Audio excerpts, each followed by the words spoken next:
So I did something incredibly brave today. Or incredibly stupid. The line between those two things has never been thinner. Both my wives were in the same room. Lung Yu, the 6-star killing machine who could snap me like a twig. And Su Chinga, my legally married wife who is currently pregnant with my child. Together, staring at me. In my living room. And what did my genius brain decide to do? I called them both wife, out loud. To their faces. At the same time, the air in the room dropped to absolute zero. Su Chinga's eyes went so wide I thought they'd pop out. Lung Yu's eye literally twitched. Twitched. A 6-star warrior's eye twitched because of something I said. That's either my greatest achievement or my death warrant. You shameless bastard, Su Chinga screamed. And you know what? She's right. I am shameless. Because when you're choosing between keeping your face and keeping 2 wives, face can go die in a ditch. I tried to explain it logically. One is my legal wife with a marriage certificate. One is my factual companion with evidence-based relationship status. This is just our current family structure. Su Chinga called me a hooligan. Fair. Then things got scary. Lung Yu started leaking her 6-star pressure at Su Chinga, talking about how the weak have no right to question the strong. And I was like, oh, it's an oh. I blasted my tiger leopard thunder sound at full power and slammed my perfected Azure Dragon Spear aura right between them like a wall. And here's the wild part. Lung Yu actually flinched. Her blood chi stuttered for a second. Even SHE realized I got stronger again. That's right, baby. Your little man can actually suppress you now. Feel that. I gave them both my best head of household speech. No strong or weak in this house. You're both my women. Very cool. Very dominant. Very manly. Then Su Chinga just pushed me aside. Literally pushed me out of the way with one hand. Move, Chun Yi. This is between me and Lung Yu. Men handle things outside. House business. We'll talk. I just got benched. In my own home. By my 1-star pregnant wife. After my whole dramatic power display.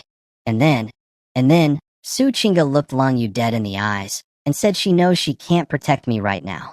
Said she won't fight over who came first. Said she only has one condition. Keep him alive. And don't let him bring any more women home. Especially that Shun Rushuang woman from outside. Lung Yu's eyes actually lit up. Completely agree. That Shin Rushuang is definitely a bad woman. Then they both turned to look at me. And about a certain someone calling us wife so smoothly earlier, Lung Yu said, tapping the table with her finger like a mob boss, I think someone's skin is itching for a beating. Su Chinga immediately sidled up next to Lung Yu like they'd been besties for years and went, Lung Yu big sister is right. Chun Yi, do you think just because you have 2 people backing you up now, you can act all cocky? She called her sister. Big sister. 1 second ago they were about to fight to the death. Now they're calling each other sister and ganging up on me. Is this what women are? I think I just created a monster. 2 monsters. Who are now friends. I am so dead. So there I was, thinking I'd survive the storm. My 2 wives just became sisters. Crisis averted. Time to sit down, sip some tea, maybe enjoy 5 seconds of peace. Nope. Both of them turn on me like synchronized predators. 2 pairs of murderous eyes locked onto my body at the exact same time. My butt was literally 1 INCH from the sofa when the killing intent hit me like a truck. Stop. Stop. Both wives, please spare my life. I threw my hands up faster than I've ever thrown a punch. Full surrender mode. White flag. Geneva Convention. Whatever gets me out alive. Chinga, you called her big sister way too fast. Could you at least give me a heads up? Lung Yu just twirled her empty teacup like a villain. Oh? Would you rather watch us fight each other? No opinion. 0 opinions. Sisters getting along is a blessing upon this household. I pretended to wipe sweat off my forehead. But honestly, inside I was doing backflips. They can beat me up all day long. As long as they're not beating up each other, they could hang me from a streetlight for all I care. This is a win. But okay, time to lock in the victory. While the mood was good, I pulled out my secret weapon, the housewarming gift I'd been saving. I placed 3 glowing purple vials on the coffee table. Fancy tubes filled with phantom sea purple saliva essence. The second they hit the table, the whole room changed. Lung Yu literally launched off the sofa like someone electrocuted her. Phantom sea purple saliva essence. And 3 of them. Yeah, 3. 1 vial is enough to make peak 6-star fighters lose their minds. 3 together? Even grandmasters would start drooling. I leaned on the table and laid it out, one for each of us. Nobody refuses.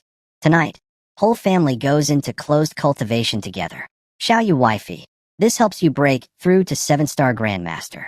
Chinga wifey. This strengthens your body and might even awaken your mental powers. I said it like it was the most normal thing in the world. Like handing out candy. Su Chinga just froze. She looked at the vial, then at me, then back at the vial. I could see her eyes getting a little watery. She knew from Lung Yu's reaction alone that this stuff was insanely valuable. And she's only a 1-star. She knows she shouldn't get something this good. But that's exactly why I gave it to her. She's my wife. End of discussion. I could practically hear her internal monologue. This shameless rogue. At least he's not stupid when it counts. Then Lung Yu dropped the bomb. Hold on. She went full serious mode. Ice Queen activated. Chun Yi, you have no idea how brutal the S-Group competition is. Elder Qin gave you these resources so you could dominate the Southern District Championship in 2 months. Not so you could use them as wife-pleasing toys. She pointed at the vials like a prosecutor presenting evidence. All 3 should go to you. If you spread them thin and fail to break through, that's the real disaster. Then she looked at Su Chinga with those sharp phoenix eyes. Testing her. I immediately understood what Lung Yu was doing. This sneaky woman was running a loyalty check. If Chinga hesitated or showed even a tiny bit of greed for the treasure, Lung Yu would know her earlier speech was fake. If Chinga got offended and thought Lung Yu was targeting her, even better proof they weren't compatible. This was a trap disguised as logic. I opened my mouth to argue, but before I could, Lung Yu Jiejia is right. Su Chinga didn't even blink. 0 hesitation. 0 sadness. Just pure calm certainty. I was already thinking it's a waste to give something this precious to a 1-star like me. Husband, you're the pillar of this family. Use all 3 yourself. Then, this woman turned to Lung Yu and said, Jiejia, you should give yours to him too. You've been stuck at your bottleneck for years. 1 vial might not be enough. But if Chun Yi gets all 3, with his talent, he might create a miracle. Lung Yu's lips curled into a knowing smile. That was my plan all along. I stood there watching these 2 women casually give away treasures worth kingdoms. For me, while simultaneously playing 4D chess with each other. Su Chinga passed Lung Yu's test with flying colors. And Lung Yu knew it. My gentle little wife? Her scheming game runs deep. I am simultaneously the luckiest and most terrified man alive. Enough. I activated my tiger leopard thunder sound and shut down the whole self-sacrifice competition before it got out of hand. Both of them were doing that thing where they keep going. No, you take it. No, you take it. Like 2 grandmas fighting over a restaurant bill. I said 1 each, so it's 1 each. In this house, what I say is final. Then I pulled my power move. 1 arm around each woman's shoulder. Smooth? Very smooth. Did you 2 forget what I told you? When you get stronger, it's the same as me getting stronger. Lung Yu's face flickered. I'd told her about this before. She was maybe 50% convinced at the time. Probably thought I made it up as an excuse to train with her more often. But now seeing me hand out treasures like candy, the math was starting to add up. Meanwhile, Su Chinga was standing there with giant question marks floating over her head. What? Our cultivation equals your cultivation, an OH boy. The smugness that appeared on Lung Yu's face. She flipped her hair, and looked at Su Chinga with this expression that screamed, "Oh, you sweet summer child." Chinga Mimi, she said, casually dropping a little sister bomb. There are things about our about Chun Yi that you simply don't know yet. She explained the whole deal with the energy of, I've been dating him longer even though I technically haven't. Basically, we all eat the resources, we all power up, and I get triple the benefit because their gains feed into me too. 3-for-1 deal. Bulk discount cultivation. Su Chinga was shook. I could see her entire brain rebooting. All those months of training, wondering why she could never keep up with me. Suddenly it all clicked. But then she saw Lung Yu looking all superior with that. Only I understand him. Face, and something inside my gentle wife ignited. She grabbed that vial with determination. Fine. I won't hold my husband back. I will get stronger. Translation. I am not letting this woman one-up me in the wife department. They're competing. To make me stronger. By making themselves stronger. This is it. This is the greatest system exploit of all time. I have turned jealousy into productivity. This wave is locked in. I looked at my two beautiful women glowing under the lights, one soft and warm, one cold and fierce, and my blood started running a little hot. I rubbed my hands together, reached both arms toward their waists, and put on my smoothest voice. Well then, why wait? Let's head to the training room downstairs. Hubby will give you both a nice, deep exploration of the hibernating Dragon Heart Sutra. My fingers were approximately 0.3 centimeters from making contact. Smack. Smack. Both hands slapped away, simultaneously, in perfect sync, like they'd been practicing this move for years. I froze, both hands just hanging in the air like two confused birds that flew into a window. Su Chinga and Lung Yu looked at each other. 1 second ago, they were silently competing. Now, united front. Again, both faces red as tomatoes. What are you thinking? Su Chinga's gentle eyes turned into laser beams. Lung Yu whipped her head away, trying so hard to maintain the Ice Queen persona, but her ears were glowing red. All you think about is that. Eat dinner first. Yes. Dinner. Su Chinga patted her baby bump like a shield. I'm not hungry, but the baby is. She used the baby card. She used the baby card. That's an unblockable move. Right. Forgot. Got too excited about cultivation. That's all I was thinking about. Cultivation. Nothing else. I escaped into the kitchen at light speed. Behind me, I heard Su Chinga burst out laughing. And when I peeked back, even Lung Yu was smiling softly at her. I think this family is actually going to work. Meanwhile, across town at the Provincial Martial Association headquarters, Old Man Shin Shan was sitting in his office reading a fat stack of files about the South Sky Bridge incident. He'd originally just wanted to know how I got tangled up with Grandmaster Yao's missing son. But the deeper he dug, the worse it got for them. Turns out Yao Hailong had been using his daddy's Grandmaster status to bully, rob, and do unspeakable things to female martial artists for years. There was even testimony from a 2-star fighter named Lin Xia about what that scumbag did on the battlefield. All of it had been covered up by Yao's people. But once the investigation team leader Wu's son got taken down, the whole lid blew off. Old Shin's conclusion? Even if I really did make that guy disappear, that it was community service. Old Man Shin Shan barely glanced at the evidence files before slapping them down on his desk and picking up the phone. He called Shun Ru Shuang, who was still on her way back to South River City, and dropped a nuclear order. Stop focusing on the missing person case. Yao Hailong committed multiple serious crimes before he disappeared, attacking registered fighters, threatening civilians, assaulting female martial artists. Launch a full investigation into all of it. Now, Shun Ru Shuang almost swallowed her own tongue. She understood immediately. Old Shin wasn't just protecting me anymore. He was using Yao Hailong's crimes to cancel out the heat from his disappearance. This man was about to RIP the entire Yao family out of South River City by the roots. All because of me. She texted Lung Yu. Shin is going nuclear. He's digging up everything on Yao Hailong. You just relax and cuddle your little boyfriend. I'll be pulling all-nighters cleaning up the South River mess, but I didn't know any of that yet. Because I was busy being the world's greatest husband. Picture this. Fancy warm lighting, a dining table carved from a single slab of fragrant wood, and food that would make a king cry. We're talking slow-roasted red-shell dragon leg meat that locks in martial energy. Century-old snow ginseng spirit bird soup with actual mist rising from it. All of it specially prepared by the Provincial Association's top chefs for S-Group geniuses. And I gave it all to my 2 pregnant wives.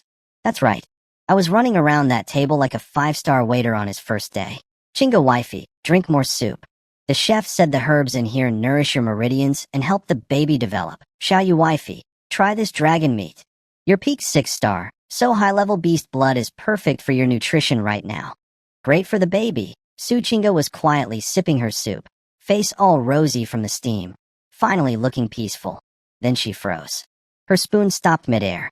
Her gentle eyes turned into daggers. Lung Yu Jijia is also pregnant. The air at that dining table became a crime scene. I scratched the back of my head and went full idiot mode. Hee hee, lucky me, lucky me. Look at us, double the blessings. Really shows that your husband is. OW. Su Chinga kicked me under the table so hard. Lucky? You think this is a lottery. And then, from the other side, Lung Yu's long leg swung in and delivered kick number 2 to my shin. Shut up, 2 kicks. 2 wives. Perfect synchronization. They should enter the Olympics. I just sat there grinning like an idiot. Honestly, kick me all you want. Both my women are pregnant, eating gourmet beast food, and not trying to kill each other. I am winning. Lung Yu dealt with her emotions the warrior way. She grabbed a mountain of dragon leg meat and just went to town on it. Ripping, tearing, chewing. Martial energy was literally radiating off her body as she ate. And somehow she made it look elegant. Like a supermodel at a barbecue competition. Poor Su Chinga watched this display, and her soup suddenly tasted like sadness. I could practically read her thoughts. When will I be that strong? By the time I reach 6-star, this woman will be 7-star, 8-star, probably punching gods. 5 minutes. Lung Yu demolished that entire dragon leg pile in 5 minutes. She dabbed her mouth with a napkin like a lady, stood up, and announced, "Done, Chun Yi. You stay here and serve little sister Chinga. I'm going upstairs to shower, then I'll wait in the training room." She dropped that line and walked away, leaving behind nothing but a devastating silhouette and the faint scent of dragon meat. On the stairs, her phone buzzed. Shen Rushuang's message about old Qin going to war against the Yao family. Lung Yu's playful expression vanished instantly, replaced by ice-cold calculation. She looked back at me one more time, sitting there spooning soup for Su Chinga like a domesticated puppy. What kind of spell did this man put on Elder Qin? She wondered, making the most cautious man in the province openly declare war on a grandmaster's family. The storm outside was getting bigger, and somewhere deep inside, Lung Yu made a quiet promise to get stronger. For herself, for the baby, and yeah, maybe a little bit for the idiot downstairs who keeps getting kicked under tables. 1 hour after dinner, we descended into the underground training room, and let me tell you, this place was ridiculous. The alloy doors slid open and even Lung Yu, a woman who has literally seen everything, stopped dead in her tracks. This is too big, over 1,000 square meters. 10-meter ceilings. Walls made of dark gold alloy that can tank hits from a 7-star grandmaster without a scratch. Holographic projection arrays on the ceiling glowing blue. The exact same specs as the South River City Martial Association headquarters core training room. Except this one was just for me. Lung Yu ran her fingers along the wall like she was touching a lover. This is S-class genius treatment. Su Chinga looked like she was having an out-of-body experience. 2 months ago, we were in a tiny martial artist apartment.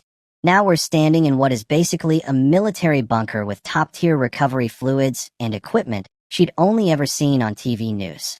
But I could see the look in her eyes when she glanced at Lung Yu. She was thinking, this would be so perfect. If it was just the two of us, yeah. The only downside to this paradise is the husband-sharing arrangement. Sorry, babe. Your man is just too popular. I wrapped an arm around her shoulder, then fired up the control panel. Blue holographic projections lit up the entire room. Meridian maps, breathing patterns, explanations of spiritual wavelengths. The full hibernating Dragon Heart Sutra tutorial, floating in midair like something out of a sci-fi movie. This technique trains the spirit, not the body, I explained, going full professor mode. Elder Qin said the average genius takes 1 year just to feel the first spiritual ripple. So no rushing. Don't force it or you'll fry your brain. After getting both wives settled into meditation, I sat down on my own cushion and pulled up the system. System, open interface, host, Chun Yi level, 6-star martial artist, gene development, 65%. Technique, hibernating Dragon Heart Sutra, not started, remaining development points, 7, system, how many points to reach entry level, ding. Detected special spiritual class technique. Upgrading from, not started, to, entry level, requires, 10 development points, 10. My eye twitched so hard it almost detached from my face. The Azure Dragon Spear went from entry to mastery for 10 points. This stupid sutra wants 10 just to get started?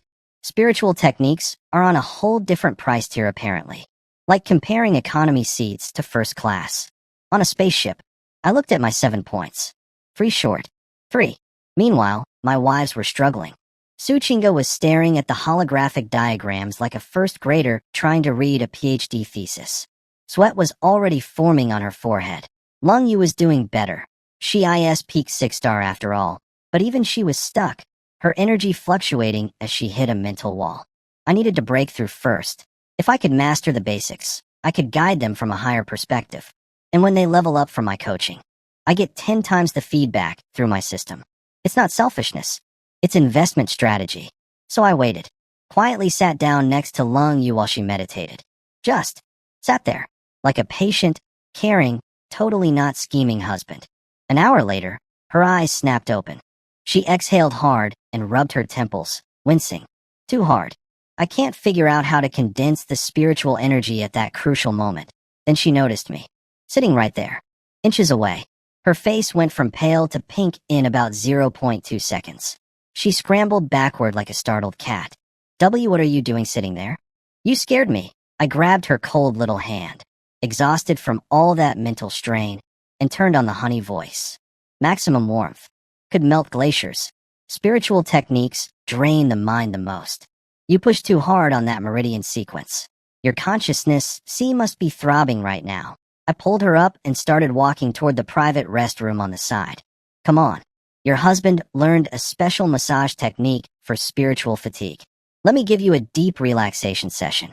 My hard-working Xiaoyu wifey deserves a reward. Lung Yu stumbled after me, too drained to resist properly. Her whole body was soft and wobbly from the mental exhaustion.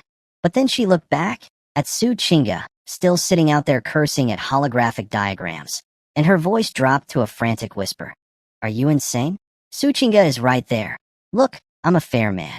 During dinner, I was fussing over Su Chinga the whole time. So Lung Yu definitely had jealousy building up inside. Taking her for a private massage was simply balancing the scales. Good husbandry. Equal distribution of attention. Perfectly logical. She won't notice. I dragged Lung Yu into the restroom before she could recover her strength and slammed that soundproof alloy door shut. Beautiful engineering. Could detonate a bomb in here and nobody outside would hear a thing. Inside, soft fragrance, warm golden lighting, a very nice sofa. Relax. Your husband is an upstanding man. You know this. I planted both hands on her shoulders. Now, a peak 6-star warrior's muscles are basically made of steel. A normal person trying to massage Lung, you would be like kneading a brick wall. But I'm 6-star too, and with my tiger leopard thunder sound vibrating at low frequency through my palms, pumping warm rhythmic energy into her pressure points. HSSSS. Her whole body shivered. The tension she'd been carrying just melted. 2 streams of heat drilled through her shoulder meridians, and her iron wire nerves finally went slack. Don't move. Focus your mind. I went full ASMR voice. Deep. Magnetic. The kind of voice that makes women forget their own name. My fingers slid up to her temples, rotating with precise rhythm. That consciousness sea of hers, the one the hibernating dragon sutra had been beating up like a punching bag, started calming down under my touch. Like rain falling on a desert. Like dropping an anchor into a raging ocean. Told you. Hubby is a professional. My hands traced down along her neck, gliding over her collarbone, settling on the back of her neck where the muscles are most sensitive. Lung Yu's brain completely shut down. Techniques? Gone. Yao family drama? Gone. Championship tournament? Gone. Her entire universe shrank to one hazy thought. Is this scoundrel really just giving me a massage? Meanwhile, I was watching my system panel out the corner of my eye. Numbers going up. Oh yeah. See, Lung Yu is the type. Cold outside. Volcanic inside. Total control freak from years of being in charge. For women like her, this kind of half-forceful pampering, where someone else takes the wheel, that's what spikes the development points the hardest. I am not just a husband. I am a scientist. Then, on the other side of that wall, Su Chinga finally gave up staring at the holographic spirit diagrams that were basically frying her 1-star brain. She rubbed her sore eyes, looked around the enormous training room, and realized she was alone. Where's Chun Yi? Where's Lung Yu? Where did everyone go? She stood up slowly. Her belly wasn't showing yet, but her wife radar, that sixth sense every woman is born with, locked onto the closed restroom door like a heat-seeking missile. I am about to die. Su Chinga's footsteps were getting closer, each step echoing through that massive underground training room like a countdown to my funeral. Chun Yi? Lung Yu Jijia. I heard her voice and internally sighed. Okay, game over. Time to let go of Lung Yu, stand up like a gentleman, walk out casually, and explained that I was just performing therapeutic medical services. I glanced at the system panel. Lung Yu's development was sitting at 14%, ticking. So close to more gains. My heart was screaming, 5 more minutes, but my brain was screaming, you will die. Brain wins. I started pulling away, and then Lung Yu went completely insane. Her eyes, which had been all dreamy and melted 2 seconds ago, suddenly flashed with ice-cold calculation. Instead of pushing me away like any sane person would do when footsteps are approaching, this woman wrapped both arms around my neck like a python and kissed me. Full on the mouth. I didn't plan this. My eyes were wide open in pure terror. Click. The door opened. Su Chinga walked in and saw everything. But here's the part that made my blood run cold. Lung Yu, this absolute psychopath, tilted her head slightly so she could look past my shoulder directly into Su Chinga's eyes. And she smiled. A tiny, victorious, predatory smile that said, he's mine. This woman planned this. She heard the footsteps and chose violence. The bottle of purple crystal nutrient solution slipped from Su Chinga's trembling fingers and shattered on the floor. Dark purple liquid splashing everywhere like a visual metaphor for my wife's heart breaking into pieces. You too. Her voice was shaking. Her face went from rosy to paper white in 1 second. I shoved Lung Yu off and spun around, but it was already too late. Way too late. Su Chinga's eyes were already filling with tears. And behind me, Lung Yu was just casually fixing her hair like she'd done nothing wrong. This is so bad. This is so incredibly bad. Lung Yu went nuclear. She flipped the entire table just to win one psychological battle. Su Chinga covered her face and ran out of the training room. Every cell in my body screamed chase her. I took 2 steps toward the door. A cold hand clamped onto my wrist like a handcuff. What's wrong? Feeling sorry for her. She can't go anywhere. Lung Yu was standing there in the dim light, eyebrow raised, lips still pink and swollen, looking absolutely 0% guilty. I wanted to be furious. I should be furious. But she had a point.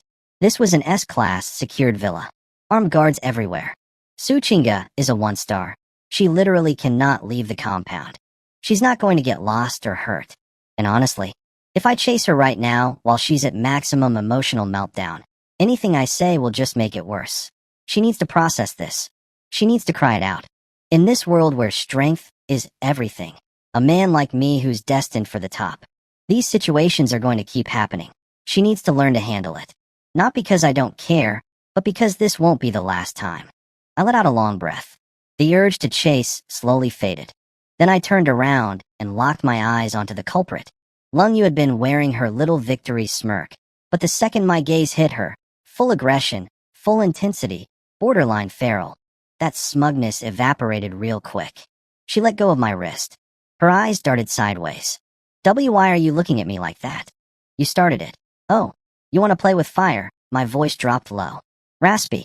I stepped forward, and my shadow swallowed her completely. What? What are you going to do? She was trembling now. Different kind of trembling. What am I going to do? I scooped her up by the waist in one motion. The mighty Ice Queen lifted like she weighed nothing. Since you stopped me from leaving, clearly my earlier work wasn't thorough enough. Time for overtime. Lung Yu smiled. A real smile this time. Dangerous and beautiful. And wrapped her arms around my neck again. You haven't closed the door yet. Close what door? Chinga's not here anymore. Nobody's here. You're crazy. Yeah. We're all crazy in this house. 10,000 words of content redacted by the author. Yeah. Let's just skip ahead 2 hours. The lights were dim. The room smelled like victory and regret. Lung Yu was done. Finished. Broken. Game over. Insert coin to continue. This woman, a peak 6-star warrior who could punch through walls, was lying there wondering if my stamina had a cheat code. Which, technically, yes. Yes it does. Wait. Hold on. Her voice was so hoarse, she sounded like she'd been screaming at a concert for 3 days. Nearly begging. Wait for what? You were pretty smug when you kissed me in front of Chinga, weren't you? And the best part? The training room walls were all polished dark gold alloy. Mirrors. Giant mirrors. Everywhere. 360-degree HD surround view. Every single angle covered. Nowhere to hide. The mighty Inspector Lung Yu, terror of criminals, intimidator of grandmasters, currently looking nothing like her usual dignified self. You're not leaving this basement until I'm satisfied. I pulled a special blanket over her afterwards like a gentleman. Because I am a gentleman. A gentleman who just ran a 2-hour marathon. Then ding. Hibernating Dragon Heart Sutra upgraded to entry level. Boom. It felt like someone split my skull open with a cosmic axe, but in a good way. A flood of pure, cool clarity rushed into my brain, like someone poured liquid intelligence directly into my consciousness. An invisible wave pulsed outward from my body in a perfect ring. And suddenly, I could feel things. Not touch. Feel. With my mind. I could sense the tiny pores on Lung Yu's skin rising and falling with her breathing, while my eyes were closed. So this is spiritual mental power. I focused on the blanket covering Lung Yu. One tiny thought, one nudge of willpower, and the blanket moved. Just a tiny bit. But it moved. Telekinesis, baby. I have mind powers. I almost screamed out loud, but forced myself to calm down. Entry level is just the beginning. The range is tiny. The power is weak. But this is like going from black and white TV to seeing in color for the first time. I started cycling the spiritual energy through my consciousness, following those complex pathways that used to look like alien hieroglyphics. Now, they read like my native language. Easy. Natural. Like I'd been doing this my whole life.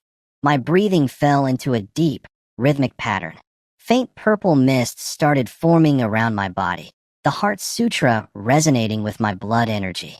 I don't know how long I sat there, but when I finally opened my eyes, a flash of purple lightning flickered across my pupils. One full cycle. Complete. The spiritual energy in my consciousness, was small, but alive, darting around like a little fish, flexible yet tough as steel wire. I ran diagnostics on my blood energy circulation. Everything clean. Everything upgraded. A genuine qualitative leap. But the real prize? Now I can actually teach my wives this technique. Guide them from above instead of fumbling in the dark together. And when they break through from MY coaching, 10 times. Return. The golden age of farming development points has officially begun again. I scooped up Lung Yu, who was basically a human noodle at this point, and zoomed upstairs to her bedroom. Tucked her in like a baby. She curled up under the covers and let out this tiny, helpless little sound that made my heart do something weird. I kissed her forehead. Sleep. When you wake up, I'll teach you the Heart Sutra. Gentleman status. Restored. Then I stepped into the hallway and heard it. From the next room over. Sniff. Jerk. Sniff. Pervert. Oh no.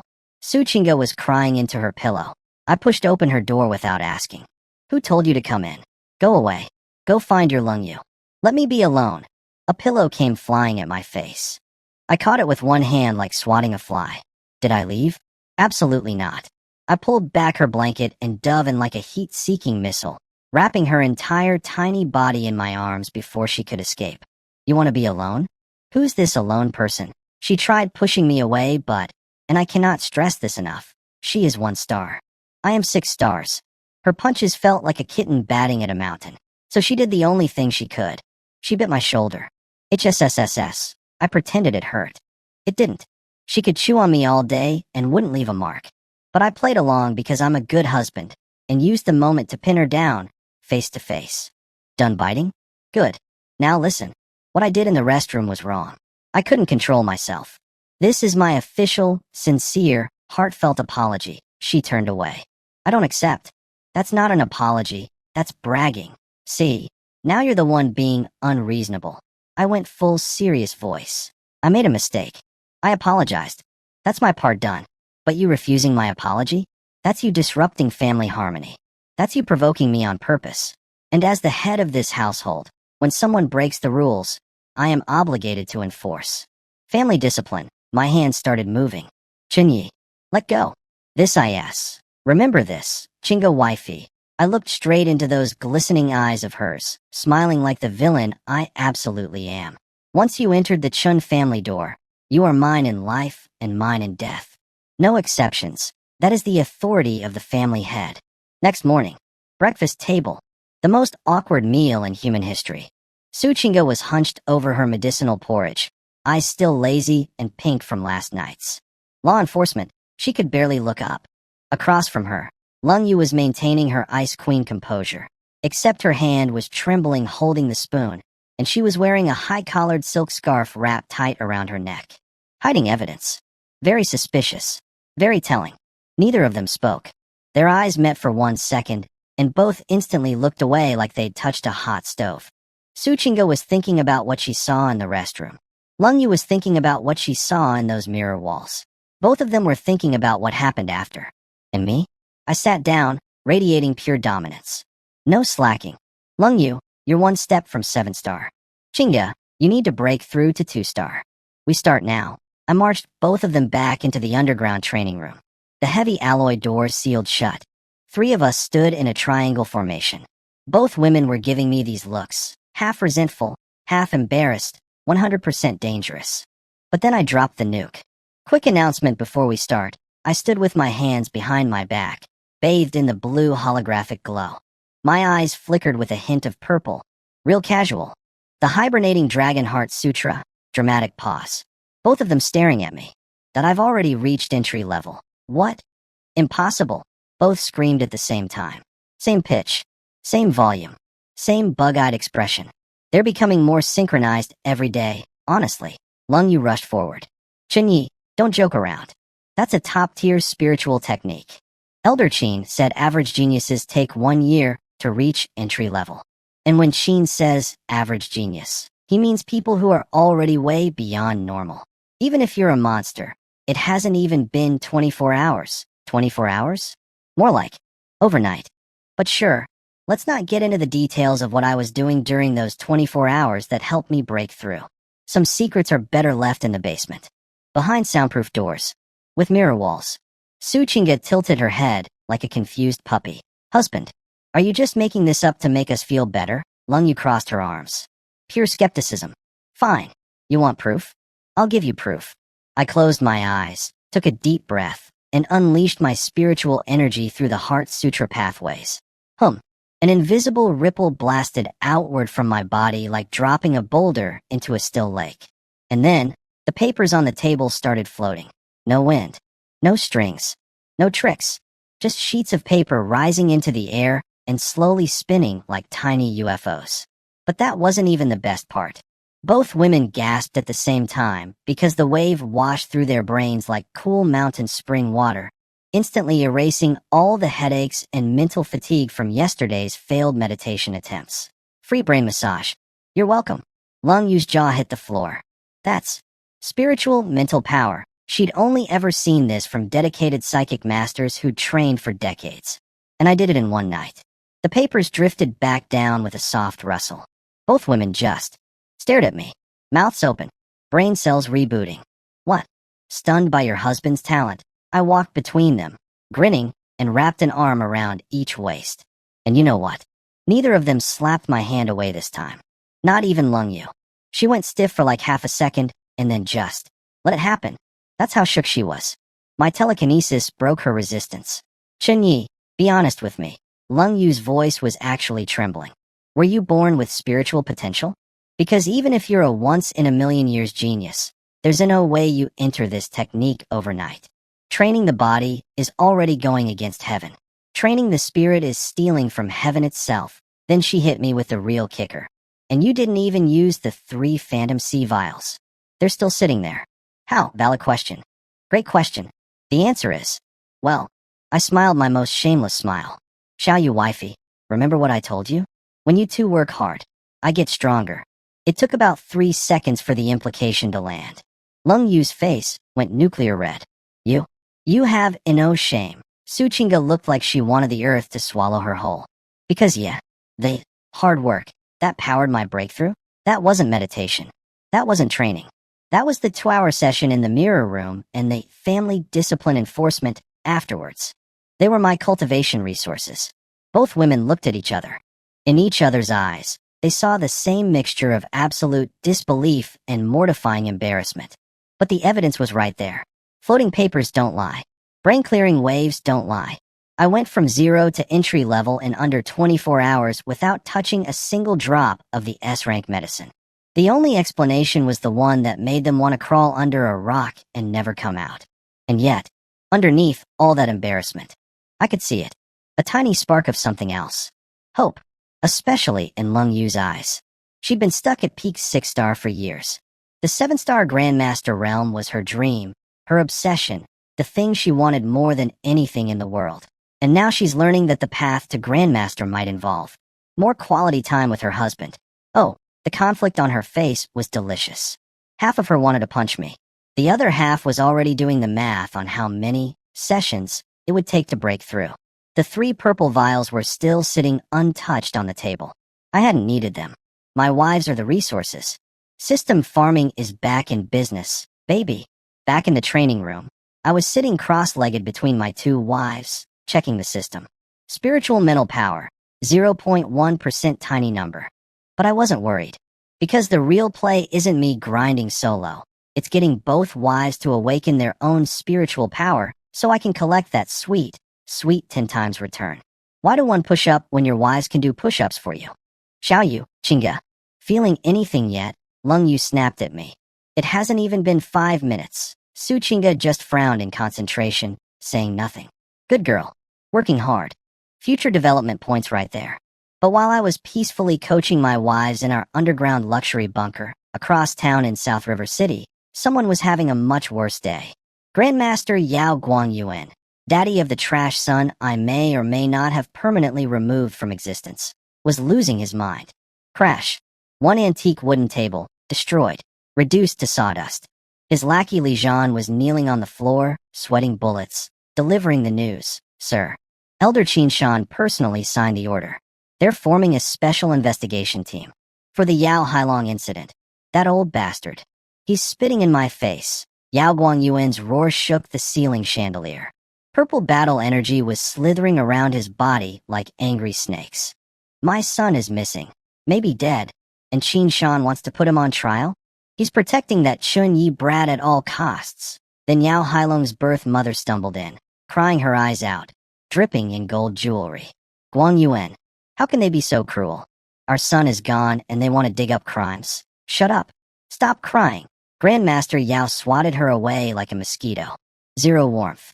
Absolute 0. Your father is dead. His connections dried up years ago. Unless you want to go beg his old friends at the Provincial Association? See if anyone remembers the Grandmaster's daughter? OOF. That was cold even by villain standards. See, here's the tea. Yao Guangyuan only married this woman for her daddy's resources. Her father was a respected grandmaster who helped Yao reach his own grandmaster level. But once daddy died, wife became useless furniture. And Yao Hailong, the son I deleted? Yao Guangyuan blamed the mom's inferior genes for his son's trash talent. This man literally looked at his own missing child's case and thought, I have 2 secret 3-star illegitimate sons being trained in hiding. 1 defective unit lost is no big deal. Father of the year, everyone. What he actually cared about was his reputation. And more importantly, the secret behind my rapid growth. That Chun Yi kid must have some incredible secret. Otherwise Qin Shan would never go this far. He wouldn't risk war with a grandmaster over some random genius. Smart man. Evil, but smart. He paced around, doing the math. Fight Qin Shan head on. Can't win. Assassinate me? If it leaks, the government crushes him like a bug. Wait for me to grow. In a few years I might become a grandmaster myself, and then his whole family is finished. So Grandmaster Yao chose option D, bribery. Li Zhan, go load a 50 million equipment card. 50 million. Take it to Shun Rushuang. Tell her it's the Yao family's gift of apology to Chun Yi. We drop our investigation into Hailong's disappearance, and Qin Shan drops his investigation into Hailong's crimes. Clean slate. Everyone walks away. 50 million to make the problem disappear. That's how scared he was. But then, the old fox pulled something else out. He walked into his inner chamber and came back holding a bottle that glowed with mesmerizing purple gold light.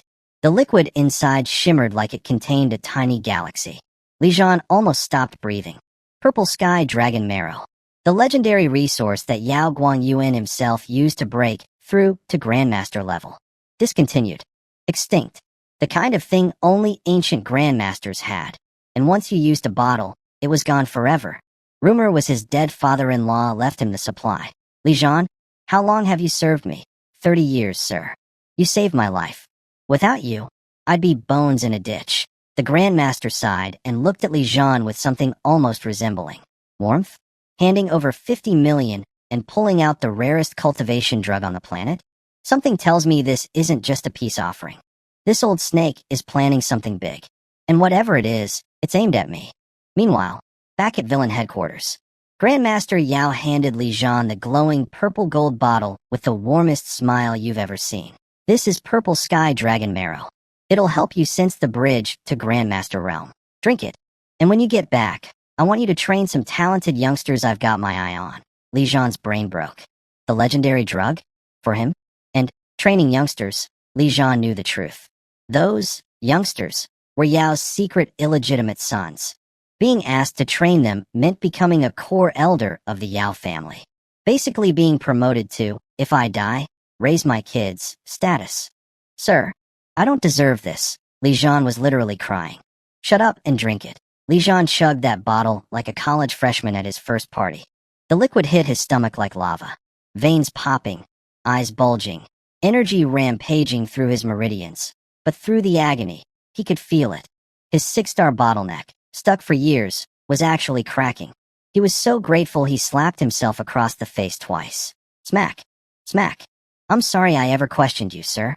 Never again. Yao Guangyuan chuckled warmly. We're family, no need for that. Now go. Hurry back. Li Jian marched out that door like a man reborn. Chest puffed. Power surging. Feeling like Grandmaster Realm was within arm's reach. The second he disappeared around the corner, Yao Guangyuan's smile dropped like a mask falling off a corpse. Those warm eyes? Ice. Pure, dead, morgue temperature ice. He walked back to his chair, pulled out a white handkerchief, and carefully wiped the hand that had touched Li Jian's shoulder.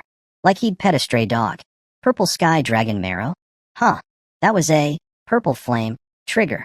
30 years of loyal service. And this man just turned his most devoted follower into a walking bomb. Father of the Year. Boss of the Century. Husband goals. This guy collects terrible person trophies. But I didn't know any of that. Because I was busy doing important cultivation research in the restroom. The lights were set to soft pink. Calming aromatherapy mist floating through the air. Very zen. Very therapeutic. Lung Yu was face down on the leather massage bed, legs crossed, looking exhausted from hours of failed meditation.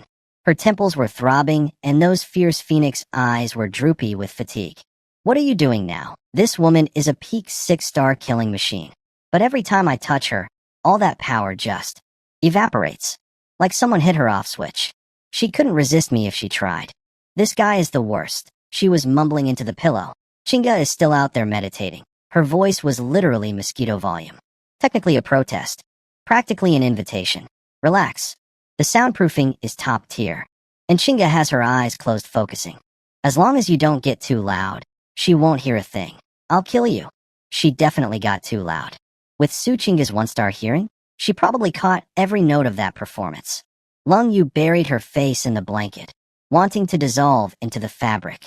I can never look Su Chinga in the eye again. Just as I was about to continue my very legitimate cultivation coaching session, a phone rang. Lung Yu's head shot up like a startled deer. Eyes still half glazed, half murderous. Terrifying combination. I picked up the phone. Screen said, Shen Rushuang. I grinned. Then, because I am a chaos agent, I hit speakerphone. Right there. With Lung Yu listening. Chun Yi, what are you up to? Shen Rushuang's lazy, flirty voice filled the entire room. Lung Yu's eyes went from embarrassed kitten to I will end everyone in this room in exactly 0.4 seconds. I love my life. It's terrifying, but I love it. Oh, just busy. I said into the phone, smooth as butter, while my other hand was casually tracing circles on Lung Yu's bare back. Deep cultivation coaching with my wife right now. What's up, Vice President Shen? Oh, coaching your wife? Let me guess, which one? The beautiful Su Chinga or the mighty Inspector Lung? Lung Yu's face turned the color of a fire truck. She was waving her fists at me in complete silence like a furious mime, eyes screaming. Say anything stupid and you die. I just laughed. Why, Vice President Shun? You jealous? Want to join our after-hours tutoring program? You little flirt. One of these days your wives are going to make you kneel on a washboard. Then she got serious. Someone wants to visit you. Bringing a big gift from the Yao family. A personal apology. I raised an eyebrow. The Yao family. Apologizing? To me? Who? Li Jian. Yao Guangyuan's top servant. Peak 6-star. He's sitting outside my office right now, begging me to escort him to the provincial capital so he can grovel at your feet. I looked at Lung Yu. Her playful embarrassment vanished instantly, replaced by razor-sharp calculation. Li Zhan was Grandmaster Yao's most trusted man. Sending him with gifts at this timing? Something smelled funny. You think the old fox actually wants peace? I asked Shen Rushuang. Or is he playing a game? Hard to say. But Elder Qin's investigation has him cornered. He's probably trying to buy his way out, throw money at the problem, give Qin Shan a face-saving exit, and buy himself breathing room. The gift is supposedly a very large equipment card. I looked down at Lung Yu in my arms. She looked back at me with those calculating phoenix eyes. The Yao family was showing weakness. This was a once-in-a-lifetime chance to secure our rear flank. And more importantly, free money is free money. You don't say no to a sheep walking into the wolf's den. Well, Vice President Chun, since Grandmaster Yao is being so generous, it would be rude to turn him away. Bring him over. And come yourself. I've been missing your charming company. I pinched Lung Yu's waist as I said this. She nearly bit through her own lip, trying not to make a sound. See you tomorrow, Shen Rushuang purred, and hung up. The room went silent. Lung Yu shot upright, not even caring that she was still a mess, and grabbed my arm. Yao Guangyuan surrendering this easily? It's a trap. I pulled her back into my arms. Trap or not, this is MY territory. Dragons coil up when they visit. Tigers lie down. Nobody acts tough in MY house. Now, Xiao Yu wifey, instead of worrying about him, maybe worry about whether you'll have enough energy left for actual cultivation later. You. MMPH. Next day. Noon. I was standing on the rooftop terrace watching the mountain road when Shen Rushuang called. 30 minutes out. Got it. I hung up immediately. Half an hour later, her black SUV rolled up to Villa 001. She stepped out looking sharp, brought one female assistant, and behind them, Li Zhan in all black, eyes closed, looking composed. Shen Rushuang called me again. It rang once and I hung up. She was furious. I could practically feel the rage through the phone waves. But listen, a man's gotta maintain presence. Can't be answering calls on the first ring like I'm desperate. That's negotiation 101. The front door opened, and Lung Yu walked out to greet them. And this is where things got hilarious. Shen Rushuang took one look at Lung Yu, and her brain short-circuited. See, Lung Yu was dressed in her usual cold, dignified outfit.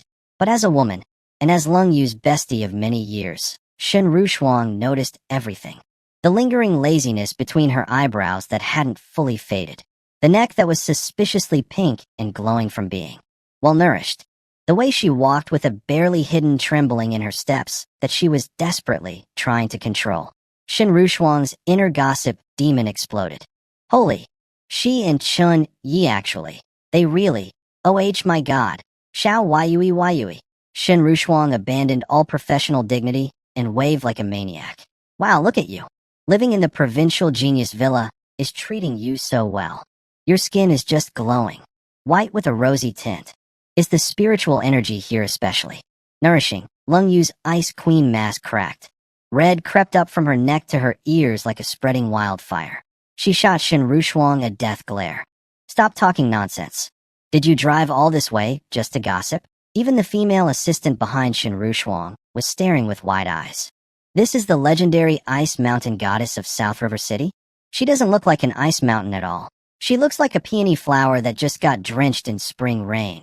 Blooming, dewy, absolutely radiant. Up on my rooftop terrace, I watched the whole scene unfold and smiled. My cultivation coaching results are showing excellent external effects. Lung Yu is practically advertising my services.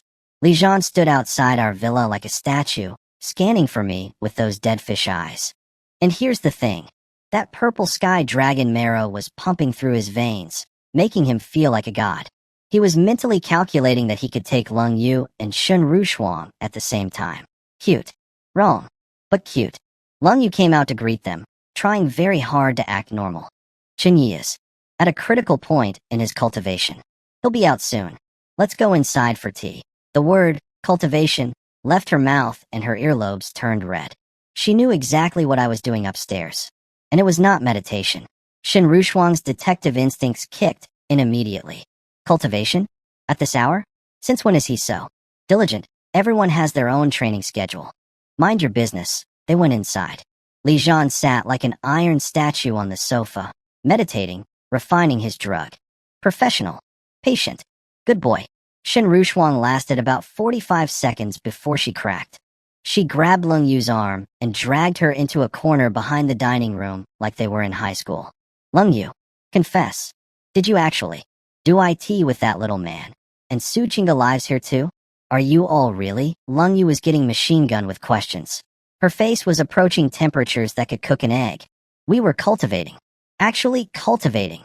Cultivating? Shen Rushuang pointed at the red mark on the back of Lung Yu's neck that her scarf failed to hide. What technique leaves that? The divine farmer tastes all herbs? Or maybe the dragon and phoenix in harmony? Legendary roast. Absolute devastating burn. Lung Yu had no comeback. Nothing. Brain empty. Mouth open, 0 words. And then, from the second floor bedroom, came a very faint, very rhythmic, very unmistakable little sound. Both women froze. See, Shen Rushuang is a 6-star fighter. Her hearing is basically superhuman. That tiny sound from 2 floors away. Crystal clear reception. HD audio. Dolby surround. Silence. Dead. Absolute. Silence. Shen Rushuang slowly turned her head toward the second floor, then slowly turned back to Lung Yu, who looked like she was about to spontaneously combust. That single syllable contained confirmed gossip excitement, grudging respect, and a tiny splash of jealousy she didn't even realize she was feeling. Quite the vigorous cultivation session up there. Chun Yi really is full of energy, isn't he? Lung Yu wanted to die. She covered her face with both hands. Not a single word came out. Just pure, concentrated shame radiating from every pore. Then, yours truly came strolling down those stairs like a king, buttoning up my black shirt, laughing my best hearty laugh, looking absolutely radiant. Sorry to keep you waiting, Vice President Shun. Mr. Li, my apologies, I was glowing. Blood pumping, energy surging, radiating the kind of masculine aura that makes people do double takes. Shen Rushuang straight up stared. Her brain went blank for a second. Then she licked her lips, probably without even realizing it. No wonder Lung Yu ended up like that. This man is a male siren. Even Li Zhan, who'd been sitting there feeling invincible after chugging his power juice, opened his eyes and flinched. Something about my energy made his instincts scream danger. He couldn't figure out why. Didn't he just power up to near Grandmaster level? Why was this kid giving him chills? Lung Yu saw my big, stupid grin and wanted to strangle me. She knew I was showing off. I was basically a peacock fanning its tail at the entire room. And honestly, she was right. Because I had very good reason to show off. Current development points, 34. 34 points, baby. Su Chinga's cultivation session upstairs just juiced my system like nothing else. Combined with last night's work with Lung Yu, I'd gone from 7 points to 34. That's enough to upgrade the Heart Sutra multiple levels. And the beautiful part? The stronger I get at the Heart Sutra, the better I can coach my wives. The better they learn, the more points come back to me 10 times over. It's a perpetual motion machine of gains.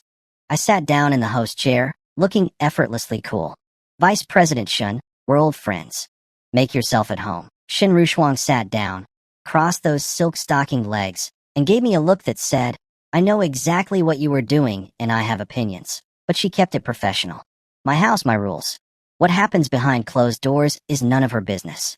I couldn't care less about her teasing looks. The second I sat down, all my attention went to one thing. System. Upgrade the hibernating Dragon Heart Sutra. The grind never stops. Even with guests in the living room. Especially with 34 points burning a hole in my pocket.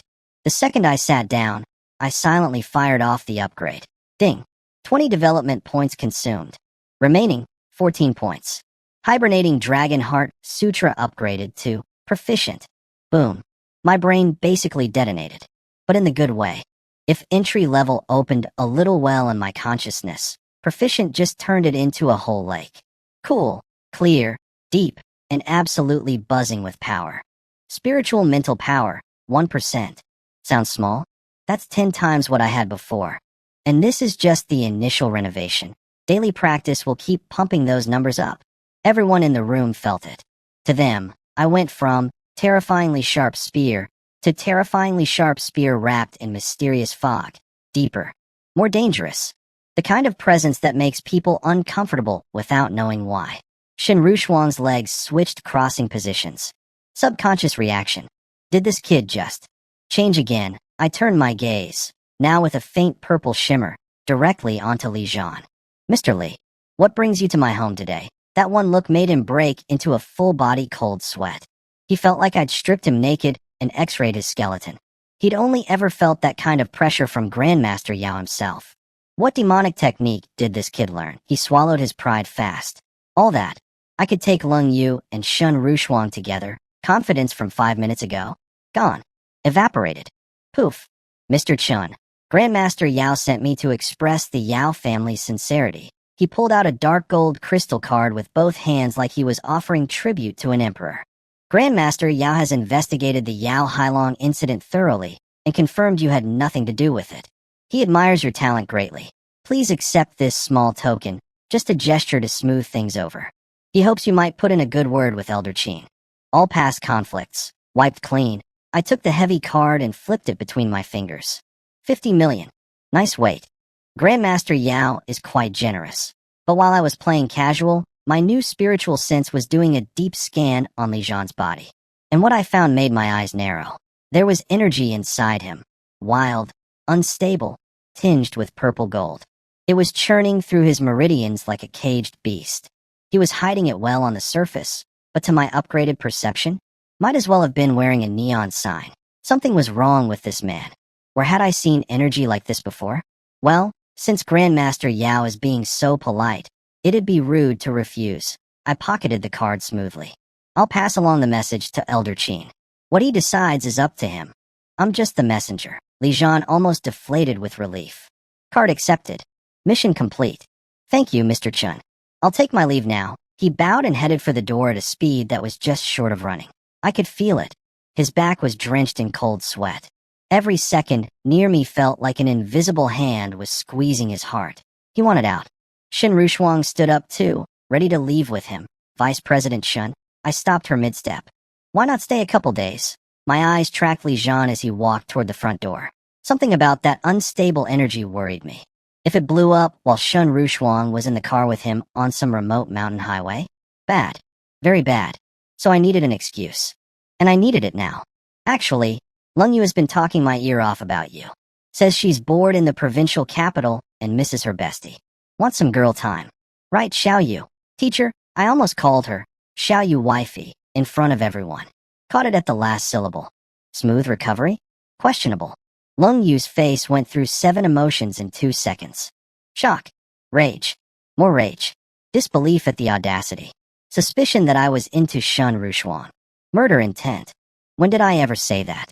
This excuse is so bad. You just want that fox woman to stay, don't you? But then she caught my eyes. Laughing on the surface, dead serious underneath, and her combat instincts kicked in. Something was wrong. She didn't know what, but she trusted me enough to play along. Li Zhan paused at the door, didn't even look back. If Mr. Qin wants to catch up with Vice President Shun, I'll head back alone. Please do, Mr. Li. Then I turned to the female assistant. Actually, miss, I have something that needs to go to Elder Qin at the Provincial Association. Could you deliver it personally? The assistant looked relieved. She'd been getting creepy vibes from Li Zhan too. The thought of being alone in a car with that man on a long drive had been giving her anxiety. Yes, Mr. Chun. Right away. Li Zhan noticed me separating everyone from him and cold smiled. He knew I was flexing, putting him in his place, showing dominance. But he didn't care. Mission done. Card delivered. He bit down on his pride, said nothing, and marched out to grab a hover car. Gone. The living room went quiet.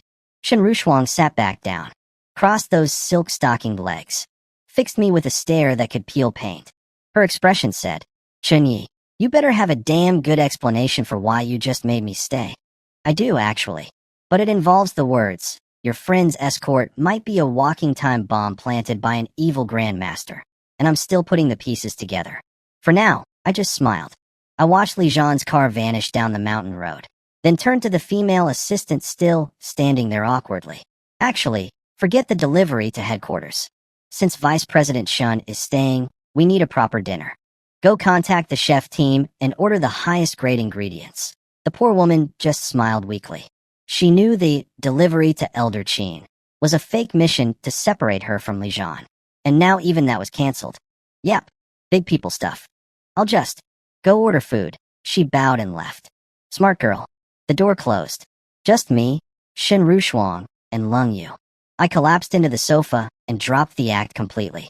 Vice President Shun, everything I said was from the heart. From the heart, Shin Rushuang hit me with a smile so cold it could freeze lava. Chun Yi, your face is thicker than the city walls of South River. You think I don't know Lung Yu's personality? Her begging me to stay for girl time? She'd rather eat glass. Lung Yu was sitting there turning colors, glaring at me with pure disgust. Keep acting, Chun Yi. Please. Keep going. Shun Rushuang crossed her arms under her chest, which, by the way, made her professional outfit do things that were very distracting, and turned to Lung Yu. See? He's still performing for us. Lung Yu sighed. Chun Yi, no outsiders here anymore. What did you actually find?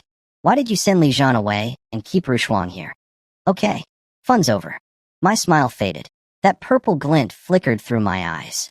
There's something inside Li Zhan's body. Something wrong. The room went dead silent. Wrong how? Shin Rushuang frowned. I was sitting next to him the whole time. He seemed fine, stronger than before actually. Vigorous blood energy. I tapped my knee, replaying what my spiritual sense had picked up. That purple gold energy swirling inside Li Zhan. It felt greedy. Violent. Like a parasite wearing a power-up costume. I'd seen something like it before. Somewhere. But the memory slipped away before I could grab it. Maybe I'm just tired from too much. Wife coaching. Both women's faces twitched, but I pressed on. Look, his energy is stronger. But it's not right. I can't explain it perfectly, but my gut says if you'd gotten in that car with him for a 3-hour mountain drive, something bad could have happened. Shin Rushuang rolled her eyes. If Grandmaster Yao wanted to hurt me, he'd just do it directly. Why send 50 million and a walking bomb? That's bad economics. Fair point. Terrible logic for a villain. But still, she uncrossed and recrossed her legs. Fine, I'll stay 2 days. South River City can survive without me. Then she grinned. But Chun Yi, how many bedrooms does this place have? Where am I sleeping? Vice President Shun, my bed is very large. I don't mind sharing. In your dreams, I laughed and excused myself to call Elder Chin. Headed upstairs. The second I disappeared, I heard Shun Rushuang pounce. Xiao Yu, where do you think you're going? Shin Rushuang let go of me. No outsiders now. Confess. How exactly does your cultivation coaching work? And that sound I heard from upstairs earlier. Are you insane? That's none of your. Tell me, or I'll ask Chun Yi. That boy will tell me everything, and you know it. I closed the study door on the sounds of my girlfriend being interrogated by her gossip-addicted bestie. Not my problem right now. I pulled out the dark gold equipment card. 50 million credits. Enough to make any 6-star fighter sell their grandmother. But Grandmaster Yao doesn't give gifts for free. This was bait, test, and hot potato all rolled into one. I called Elder Chin. Ah, Chun Yi. Settling in well. Elder Chin, your prediction was spot on. Li Zhan just visited. Dropped off a 50 million equipment card from Grandmaster Yao. Apology money. Brief silence. Then a contemptuous laugh. 50 million? Huh. Yao Wang Yuan must be desperate. That confirms he's got serious problems. Keep the money, son. You earned it. The money's fine. But Elder Chin, Li Zhan himself is the issue. I described everything my spiritual sense had detected. The unstable purple gold energy. The predatory feel. The wrongness. I can't put my finger on it exactly, but his energy is different from any other 6-star fighter I've sensed. Different from Lung Yu's. Different from Shun Rushuang's. Wait. Hold on. Elder Chin cut me off. His voice shifted from casual to intense. You said you saw the energy inside his body. Yeah? I used spiritual mental power. His blood energy just looked different compared to... What? You awakened spiritual mental power. The old man practically screamed through the phone. Oops. Did I forget to mention that part? My bad. I've been so busy with other activities that reporting my impossible overnight breakthrough kind of slipped my mind. In my defense, it's been a very productive 24 hours. Say that again. You awakened spiritual mental power? You're not lying to me? Elder Chin was screaming so loud I had to hold the phone away from my ear. Dude, You gave me the technique. Why are you acting surprised that I learned it? Yeah, I practiced the hibernating dragon heart sutra you gave me, and my consciousness cracked open. I can project spiritual energy now. Range isn't huge, but I can see people's insides way better than before. Elder Chin, I should really be thanking you for thanking me my ASS. The dignified Provincial Martial Association president just swore at me. That's the hibernating dragon heart sutra. I gave it to you for long-term development, to boost your chances when you eventually push for Grandmaster.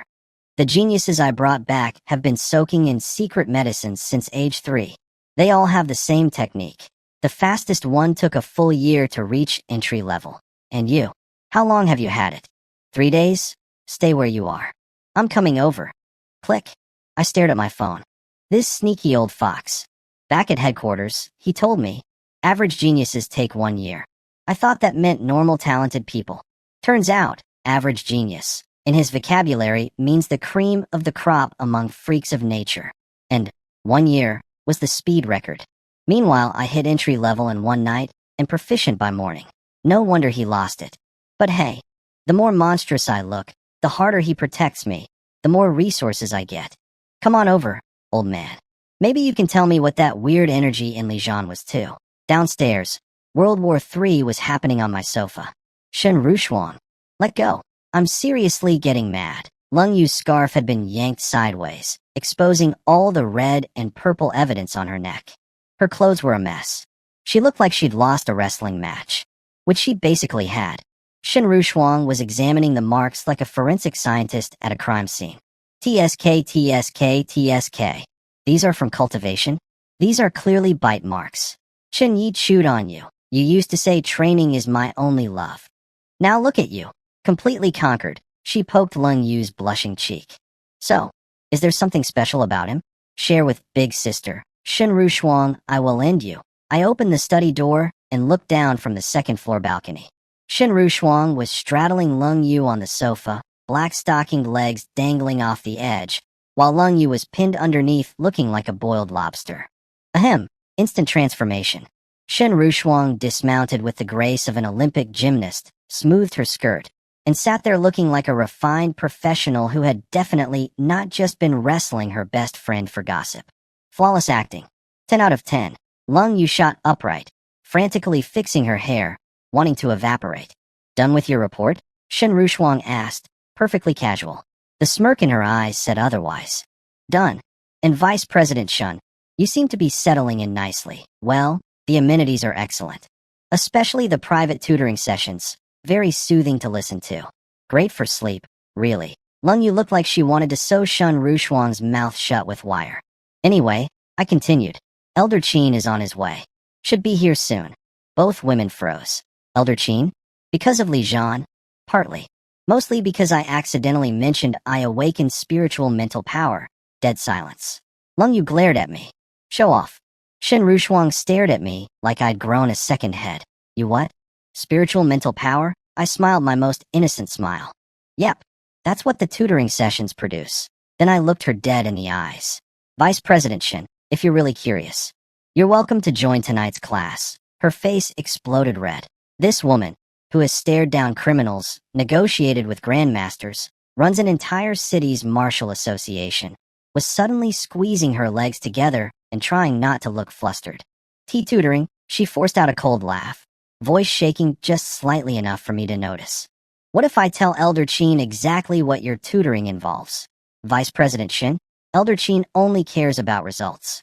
As long as our district produces top-tier talent, he'd encourage us to collaborate more. I sat down, completely relaxed, radiating righteousness. After all, this is for the future of humanity. For fighting the beast tides. We must all make sacrifices. Lung Yu rolled her eyes so hard I thought they'd get stuck. This man gets more shameless by the hour. Shen Rushuang was staring at me like I'd just proposed at a funeral. Exchange ideas?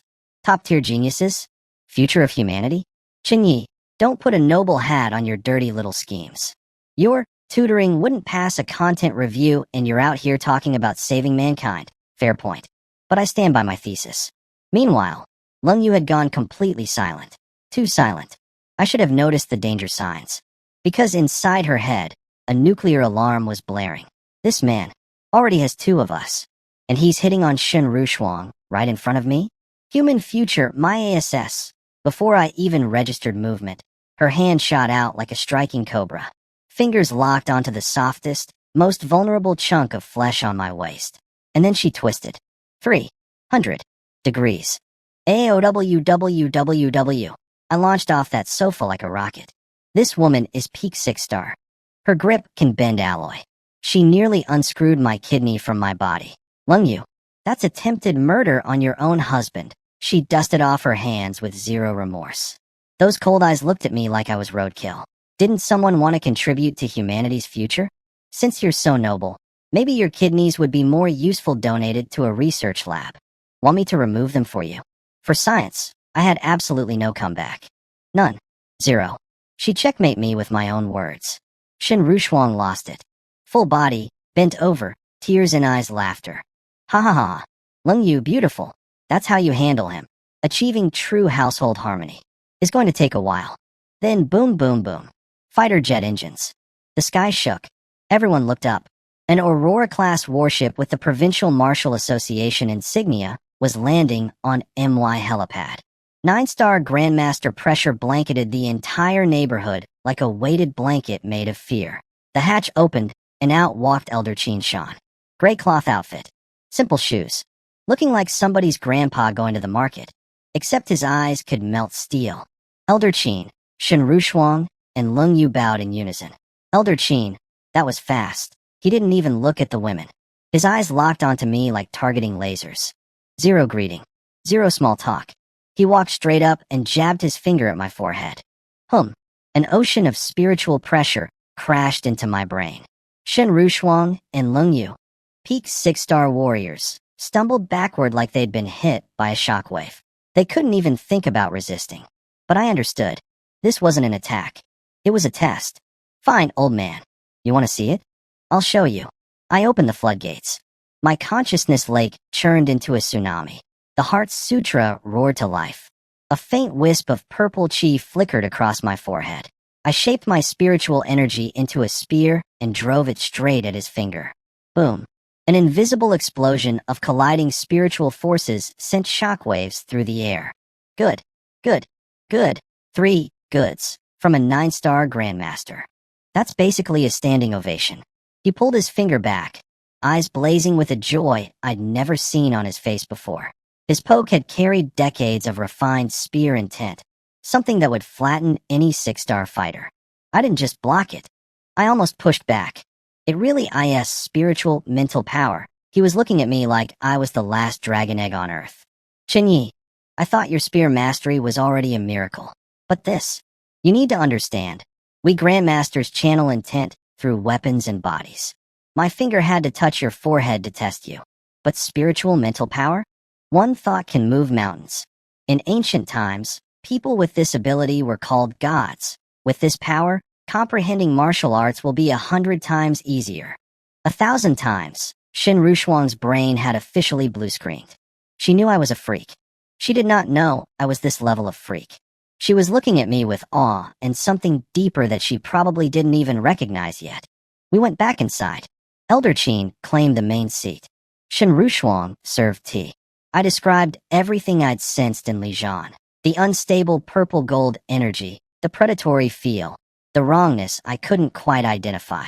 I've seen energy like that somewhere before, Elder Qin. I just can't remember where. SEE. A horrifying shriek tore across the sky from the east. So loud the floor-to-ceiling windows vibrated. So sharp it felt like someone driving an ice pick through my eardrums. Everyone jumped to their feet. We rushed outside. The sky, clear blue 5 seconds ago, had turned purple-red. Storm clouds churning. Lightning crackling inside them. A pressure in the air that screamed destruction. I stared at that purple-red sky, and boom. Something detonated inside my memory. I knew where I'd seen that energy before. The memory hit me like a freight train. Lijian's energy. That purple-gold, greedy, violent signature. I'd felt it before, on the South Sky Bridge battlefield. Its purple flame. The Beast Emperor's energy. The words flew out of my mouth before I could stop them. That stuff inside Lijian. It's identical to the purple flame thunder eagle's attack signature. Elder Qin's face went dark. But there was no time for questions because the sky was turning into a nightmare. Half the horizon had gone purple-red, clouds churning with lightning, radiating pure destruction energy. All of you, follow me. Elder Qin ripped off his gray robe, literally tore it apart, revealing dark gold alloy battle armor underneath. This old man was prepared. He kicked off the ground like a human missile, bounced up to his hovering Aurora warship 100 meters in the air, and, boom, gone. A streak of light shooting toward the purple apocalypse sky. I stood there blinking. Did he just say, follow me, and then fly away at Mach 5? I looked at Lung Yu. Lung Yu looked at me. We both looked at the empty sky where a 9-star Grandmaster had been standing 2 seconds ago. Was he serious? Follow you how? With what? My legs? Shen Rushuang was already moving. Stop staring. Get in the car. She sprinted to the SUV like a woman possessed, ripped open the driver's door, and was ready to go. I turned to Lung Yu and grabbed her shoulder. Xiao Yu, stay here. I'm coming too. And oh, my face went completely serious. No jokes. No games. Full authority. Listen to me. Stay home. Rest your body. The instant those words left my mouth, I realized what I'd done. Lung Yu froze. Her entire face went from battle-ready warrior to tomato. Not just her face, her neck, her ears, everything turned pink. Because, rest your body, in front of Shen Rushuang basically meant, yeah, I just announced to the world's biggest gossip that my girlfriend needs recovery time. In broad daylight. But I didn't have time to regret it. I was already sprinting to the car. In the driver's seat, Shen Rushuang's eyes were the size of dinner plates. She slowly turned to look at the frozen, crimson-faced Lung Yu standing at the door. Rest your body. Her voice hit that specific pitch that meant her gossip reactor had gone critical. Don't listen to him. It's not what you think, Lung Yu screamed, looking like she wanted the earth to open up and eat her. I jumped into the passenger seat. Vice President Shun, drive? Shen Rushuang looked at Lung Yu. Looked at me. That smile spread across her face like a slow-motion explosion. Heh, Chun Yi, you really are a caring husband, she flirted. The engine roared. Blue exhaust flames. We were gone. Behind us, Lung Yu was standing at the villa entrance, probably setting a new world record for sustained blushing. Chun Yi, you shameless idiot. Shen Rushuang is going to hold this over me forever. She stomped her feet in fury. But as our car disappeared down the highway, worry crept in past the embarrassment. In the car, Shen Rushuang was weaving through traffic at speeds that made the speedometer give up. The scenery outside was just colored streaks. So, Chun Yi, you really did a number on her. She glanced at me sideways, grinning while dodging cars at 200 miles per hour. Rest your body. TSK TSK. The famous ice mountain goddess of South River City, huh? Who would have thought? Vice President Shun. Eyes on the road. This car is tough. We'll be fine. Now tell me, how did you do it? How did you tame her? I was staring at the purple-red sky getting closer and closer. Some things lose their magic when explained. Pause. But if you're really curious, I could tutor you tonight. You. She stomped the gas so hard the car practically broke the sound barrier. Tutor me? In your dreams. Then silence fell. Because ahead of us, the purple-red clouds ripped apart like paper. And from behind them, diving at impossible speed, came a monster. Wingspan over 100 meters.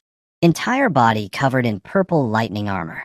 A trail of warped electric light blazing behind it like a comet of destruction. The purple flame thunder eagle. 8-star beast emperor. The same nightmare that had been driven off not long ago was back. In broad daylight. Diving straight toward the outskirts of the provincial capital. Shen Rushuang's hands shook on the wheel. Her pupils shrank to pinpoints. And that's when everything clicked. Li Zhan didn't just drink a power-up potion. Grandmaster Yao fed him a beacon. A homing signal made from Beast Emperor energy. That old monster didn't send 50 million as a peace offering. He sent a bomb wrapped in a bow, and the detonator was an 8-star flying death machine. The highway was chaos. Cars everywhere, people abandoning vehicles and running for their lives. And right in the middle of it all, Li Zhan, sprinting against the crowd, jumping across car rooftops like a rabid gorilla. Move. Everybody, get out of my way. His eyes were bloodshot. The purple gold energy inside him had gone from gentle stream 2. Volcanic eruption. He was losing his mind, literally. His brain was filling with violent, murderous images. The only shred of sanity left was reminding him that massacring civilians in the provincial capital would be bad for his career. He stomped through an SUV roof like it was cardboard and launched himself into the air. Then the sky opened up. Asiri. The purple flame thunder eagle, 100-meter wingspan of purple lightning death, came diving through the clouds like a missile aimed directly at Li Jian. Those massive beast eyes locked onto him with the precision of a GPS tracker. Because that's exactly what he was. A GPS. A beacon. The purple sky dragon marrow wasn't a gift, it was a dinner bell. Grandmaster Yao didn't promote his most loyal servant. He turned him into bait. 30 years of loyalty, rewarded with becoming bird food. But Li Jian didn't know that yet. Because in his final moments, the energy inside him exploded, shattering his 6-star bottleneck. He actually started breaking through to 7-star. Ha! Grandmaster Realm. Finally. The eagle's beak came down faster than thought. Scooped him up like a sparrow catching a caterpillar. Crunch. One of South River City's most feared warriors became a red mist in the sky. 30 years of service. Gone in one bite. Elder Qin came screaming out of the clouds like a golden meteor, dark gold spear aimed straight at the beast. Back OFF. Monster. But the eagle had just eaten Li Jian's breakthrough energy and gotten stronger. Purple flames ignited across its entire body. Instead of dodging, it headbutt Elder Qin's spear attack. Clang. 9-star Grandmaster versus peak 8-star Beast Emperor. The shockwave cleared every cloud for miles. Elder Qin got knocked flying like a baseball. The eagle stumbled too, but its massive wing clipped the highway bridge. Boom, boom, boom. Hundreds of meters of bridge, just gone. Alloy support pillars snapped like chopsticks. Cars, concrete, and screaming civilians plunged into the destruction below. Fire. Dust. Alarms shrieking. Absolute apocalypse. Get out of the CAR. I kicked the door open. Traffic was completely dead. Cars piled up, people running everywhere. The SUV was useless now. Shenru Shuang and I moved simultaneously. She popped the trunk, grabbed a silver armor case, and hurled it at me. Put this on. I ripped my shirt off in one motion. Just shredded it. Fabric flying everywhere. Full muscle display in broad daylight. I caught Shenru Shuang staring. Her face went pink even in the middle of an apocalypse. That body. No wonder Lung Yu fell. The silver battle suit flowed over me like liquid metal. Done in 2 seconds. Your turn, Vice President Shun. Turn around. Don't look. I turned around. Like a gentleman. Then I peeked. Like a man. Had enough? She was already done, black skin-tight combat suit that made her curves look absolutely criminal. And she kicked me right in the butt. Ow. Vice President Shun. My eyes were closed the whole time. Closed? Your eyeballs were practically falling out of your head. She glared at me. But I saw it. That little spark of fear she'd been carrying since the eagle appeared. It had faded. The banter calmed her down. Good. Because we were about to run toward a 100-meter flying death machine that just ate a man and headbutt the Grandmaster. And I was only 6-star. This was going to be fun. No time for jokes. No time for flirting. We moved. Shenru Shuang and I launched ourselves across the stopped traffic like human missiles, bouncing off car rooftops and lampposts. She moved like a cat. Light, graceful, barely touching surfaces before leaping again. I moved like a cannonball. Every step I took caved in a car roof and left a footprint in solid metal. Above us, Elder Qin and the Thunder Eagle were going at it. Every collision sounded like the sky was breaking apart. Sonic booms rattling my teeth from a kilometer away. We got closer to the disaster zone, and it was bad. The bridge was a smoking hellscape. The Marshal Association Enforcement Squad and city defense troops had set up barricades. Civilians were flooding out in waves, crying, pushing, screaming. Megaphones blaring. All 4-star and above fighters, please step forward for rescue operations. Nobody was stepping forward. The low-rank fighters were standing outside the perimeter looking pale and terrified. Can't blame them. There's an 8-star Beast Emperor overhead turning the sky purple, and the bridge was basically a furnace of fire and falling concrete. Mid-tier and high-tier fighters were all in the city center or on missions. Too far. Too slow. Just us. Shenru Shuang and I locked eyes. No words needed. We launched over the crowd's heads, clearing the entire mob in one leap. Halt. Restricted zone. Fall back immediately. The enforcement squad captain, big bearded dude, pulled his shield blade. Soldiers behind him drew electric batons. Shin Rushuang did a gorgeous mid-air flip, landed perfectly, and flashed her badge in one motion. South River City Martial Association Vice President Shun Rushuang. This is my partner. We're here on Elder Qin Shan's orders. The captain's breath caught. He looked at the badge. Looked at me. His eyes widened. He'd already been briefed. Vice President Shin and Provincial Genius Camp Chief Chun Yi, inbound for support. That was me, the chief of the Provincial Genius Camp, standing right in front of him. The man snapped to attention so fast I thought his spine would crack. Salute. Linjiang City 3rd Enforcement Squad Captain, reporting to Vice President Shin and Chief Chun. Let them through. We didn't wait for pleasantries. 2 blurs. 2 trails of dust. Gone. The captain stared at our disappearing afterimages. So that's what 6-star fighters look like. Incredible. Up above, Assyria. The Thunder Eagle was raging. Purple flames wreathing its entire body. Claws like cast iron, every swipe dragging lightning across the sky. And dancing around it like a ghost, one tiny black dot, was Elder Qin. Bang, bang, bang. Rapid-fire metal impacts echoed like machine gun thunder. Sparks exploding with every clash. A human fighting a monster the size of a building, blow for blow. So that's a 9-star Grandmaster's power, fighting a beast emperor with nothing but a human body. I was in awe. For exactly 1 second. Then I snapped out of it. That fight was way above my pay grade. Nothing I could do up there. But down here, on this crumbling, burning bridge, people were dying. My eyes scanned through the smoke and found it. A white passenger bus, flipped on its side, wedged against a twisted alloy support beam at the edge of a broken bridge section. Half the bus was hanging over empty air, fuel leaking, hissing, and from inside, screaming, crying. People trapped, terrified beyond reason. There, Shin Rushuang saw it at the same instant. But I was already moving. My feet exploded through the concrete road surface. I became a silver streak, afterimages trailing behind me, crossing dozens of meters of debris in a heartbeat. Shin Rushuang was right on my tail. We dove straight into the smoke and fired toward that dangling bus. No system tricks. No development points. No wife coaching energy farming. Just speed, strength, and the fact that people were about to die if we didn't get there in the next 30 seconds. Time to be an actual hero for once. Before I even reached the bus, my ears picked up the worst sounds imaginable. Not screaming.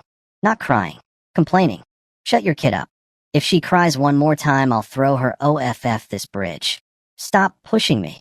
This outfit costs more than your annual salary. Where are the fighters? Why isn't anyone here yet? For women in designer clothes had shoved their way to the front of the exit, blocking 2 terrified mothers and their crying children behind them. The bus was leaking fuel. Sparks everywhere. This thing could blow any second, and these ladies were worried about their outfits. I activated my spiritual sense. 1% power. Doesn't sound like much, but it can see through metal walls like they're glass. I scanned the bus interior. Confirmed. For awful humans in front, 2 moms and 2 kids trapped in back, fuel dripping, fire imminent. Solution? Shut up. One pulse of spiritual energy swept through the bus. All 4 women's brains went blank simultaneously. They dropped like puppets with cut strings. Nap time, ladies. Shin Rushuang stared at me. So that's what spiritual mental power looks like in combat. But I wasn't done. I reached my hand out toward the burning fuel tank underneath the bus, hanging in midair over the ocean, impossible to reach physically without falling, and grabbed it with my mind. Crunch. Ripped the entire flaming tank off the bus chassis with pure telekinesis. Flicked my wrist. The burning hunk of metal sailed through the air in a beautiful arc and splash, straight into the sea below. Holy, Shin Rushuang couldn't even finish. She's a 6-star fighter too, but she had no solution for a burning fuel tank dangling over a cliff with no foothold. She would have had to fall with it. I just waved my hand and yeeted it into the ocean. His telekinetic force must exceed 1,000 kilograms. Then the bus started sliding. Without the fuel tank's weight, the balance shifted. 10 tons of metal started screeching toward the broken edge. Shin Rushuang flew to the back of the bus. Those long legs braced against the bridge, hands pushing against the frame, 6-star energy exploding out of her body. She was trying to hold 10 tons of bus on a tilted, crumbling slope. Her face went white. Her feet dug craters into the alloy surface. It wasn't enough. Move. I slammed my hands under the chassis. Tiger leopard thunder, sound roaring through every cell. Spiritual power pushing simultaneously. Bruin, the bus moved. Backward. Up the slope. I was shoving a 10-ton vehicle uphill with raw force, while Shin Rushuang braced from behind. Her eyes went huge. She could feel it. My output was beyond hers. A 6-star fighter who was stronger than another 6-star fighter in pure power. That's not supposed to happen at the same level. But just as the bus lurched back onto solid ground, the jolt knocked a little girl out through a shattered window. She slipped from her mother's arms and tumbled into empty air. And oh, Shin Rushuang screamed. She'd just burned everything stabilizing the bus. No energy left. No way to reach the child. The girl was falling. And then she stopped. Midair. Just. Floating. Like someone pressed pause on gravity. An invisible hand caught her. My mind wrapped around her tiny body like a cocoon. She drifted sideways through the air, light as a feather, and settled gently into my arms. Wind blew past us. The little girl was too shocked to even cry, just staring at me with enormous eyes. I looked at Shin Rushuang and smiled. She's fine. Shin Rushuang exhaled so hard I thought she'd deflate. Cold sweat covered her forehead. She was looking at me like I'd just performed an actual miracle. Then the sky exploded again. A booming voice echoed across the entire city. You came here, beast. Now you're not leaving. Shin Rushuang's eyes lit up. That's Gold Blade Su Lin. Another Grandmaster. 2 Grandmasters versus 1 Beast Emperor. Good odds, right? Wrong. Because the purple clouds split open again. And behind them emerged a second Thunder Eagle. Bigger. Meaner. 9-star. There. Married. I swallowed hard. The first eagle, bleeding, battered from fighting Elder Qin, heard its partner's call and immediately retreated into the clouds. The 9-star mate covered its escape. 2 Grandmasters stood in the sky, weapons raised, murder in their eyes, but neither pursued. A 9-star Beast Emperor plus its 8-star partner? Even 2 Grandmasters weren't eager for that death match. The beasts didn't want casualties either. Mutual deterrence. Cold war in the clouds. Both eagles vanished. The purple sky faded like a receding tide. Sunset broke through, painting everything in bloody orange light. I stood on the broken bridge and really looked at the destruction for the first time. Twisted metal, crushed cars, exposed steel beams dripping black oil. The smell of burning and blood thick enough to taste. Distant crying. This wasn't a novel anymore. People died here today because one evil Grandmaster turned his loyal servant into beast bait. Because monsters are getting stronger faster than humans can keep up. That seed of reality planted itself deep in my chest. Elder Qin landed on a broken guardrail. His left shoulder armor was shattered, the wound so deep the blood had turned black. 9-star life force was slowly misting up from the injury, self-repairing. Elder Qin, you're hurt.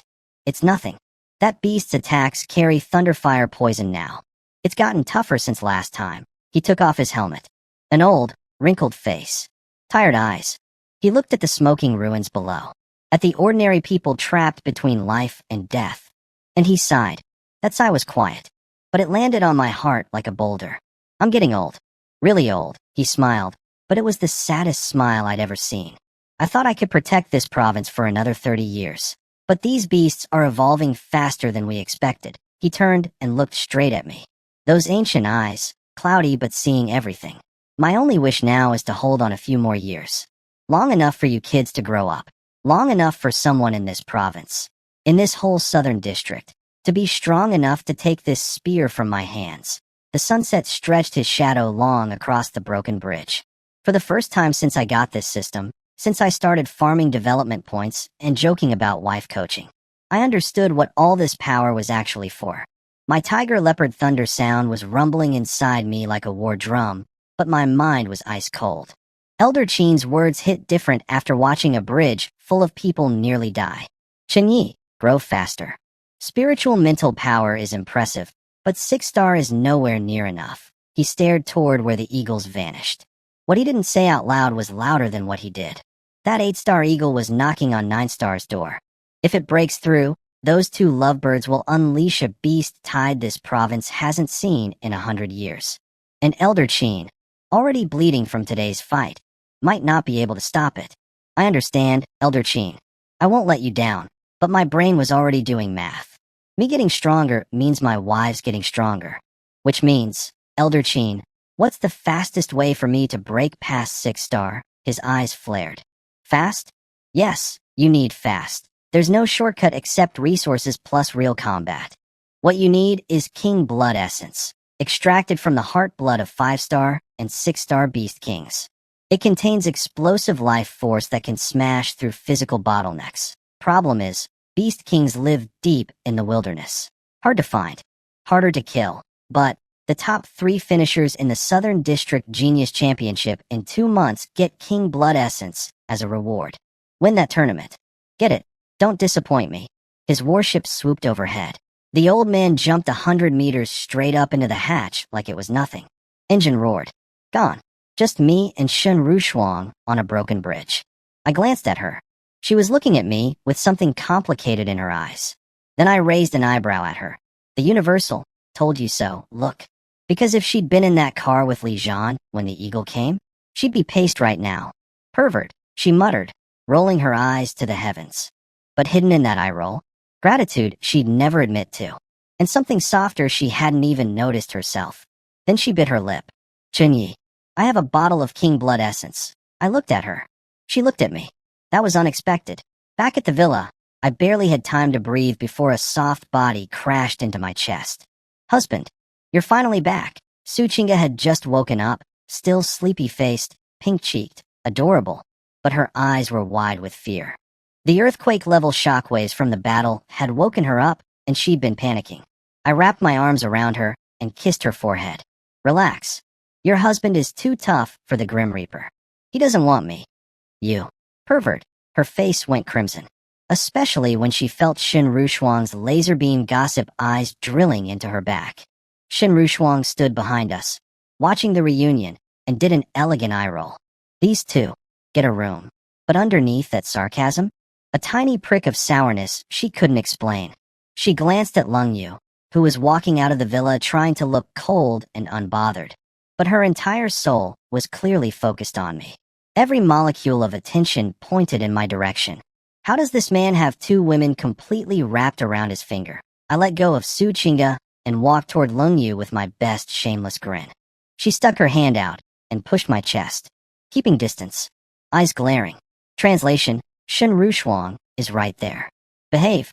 You're all safe. Good. Her voice was robot-level flat. I leaned in and whispered, Got it. I'll protect your inspector dignity while we have company. Her ice queen mask cracked, ears turning pink.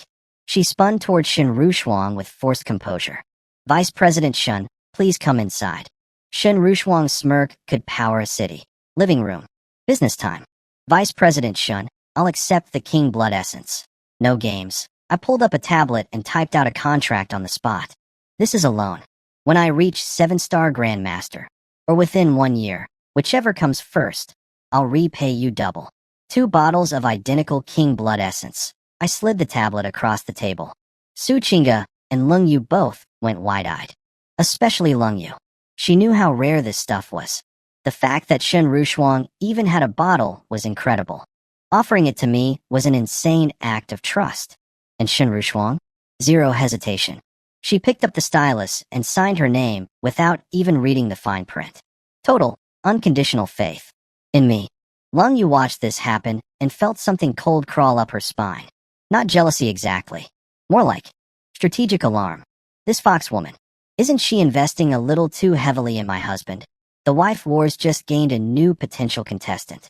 And she doesn't even know she's entered the race yet. Vice President Shun, very generous. She picked up her tea, perfectly poised. This isn't generosity. It's an investment. Having the provincial genius camp chief owe me a favor? That's a bargain. Our eyes met over the teacups. Something flickered in hers that she quickly buried. But I saw it. Su Chinga saw it too. Her eyebrows twitched. The 2 inside haven't calmed down yet, and now there's another one circling like a hawk? She sighed quietly, looking at me with a mixture of pride and exhaustion. This man is becoming a lamp. And every butterfly in the province is heading this way. Welcome to my life, Chinga. It only gets worse from here. Then, my phone rang. Official Martial Association line. Mr. Chun Yi? This is the Provincial Martial Association Secretariat. Ultra-sweet professional voice. Maximum respect energy. On behalf of the Provincial Association, we extend our highest admiration. Your heroic actions during today's Linjiang City Highway Bridge incident have been fully recorded by on-site. Equipment.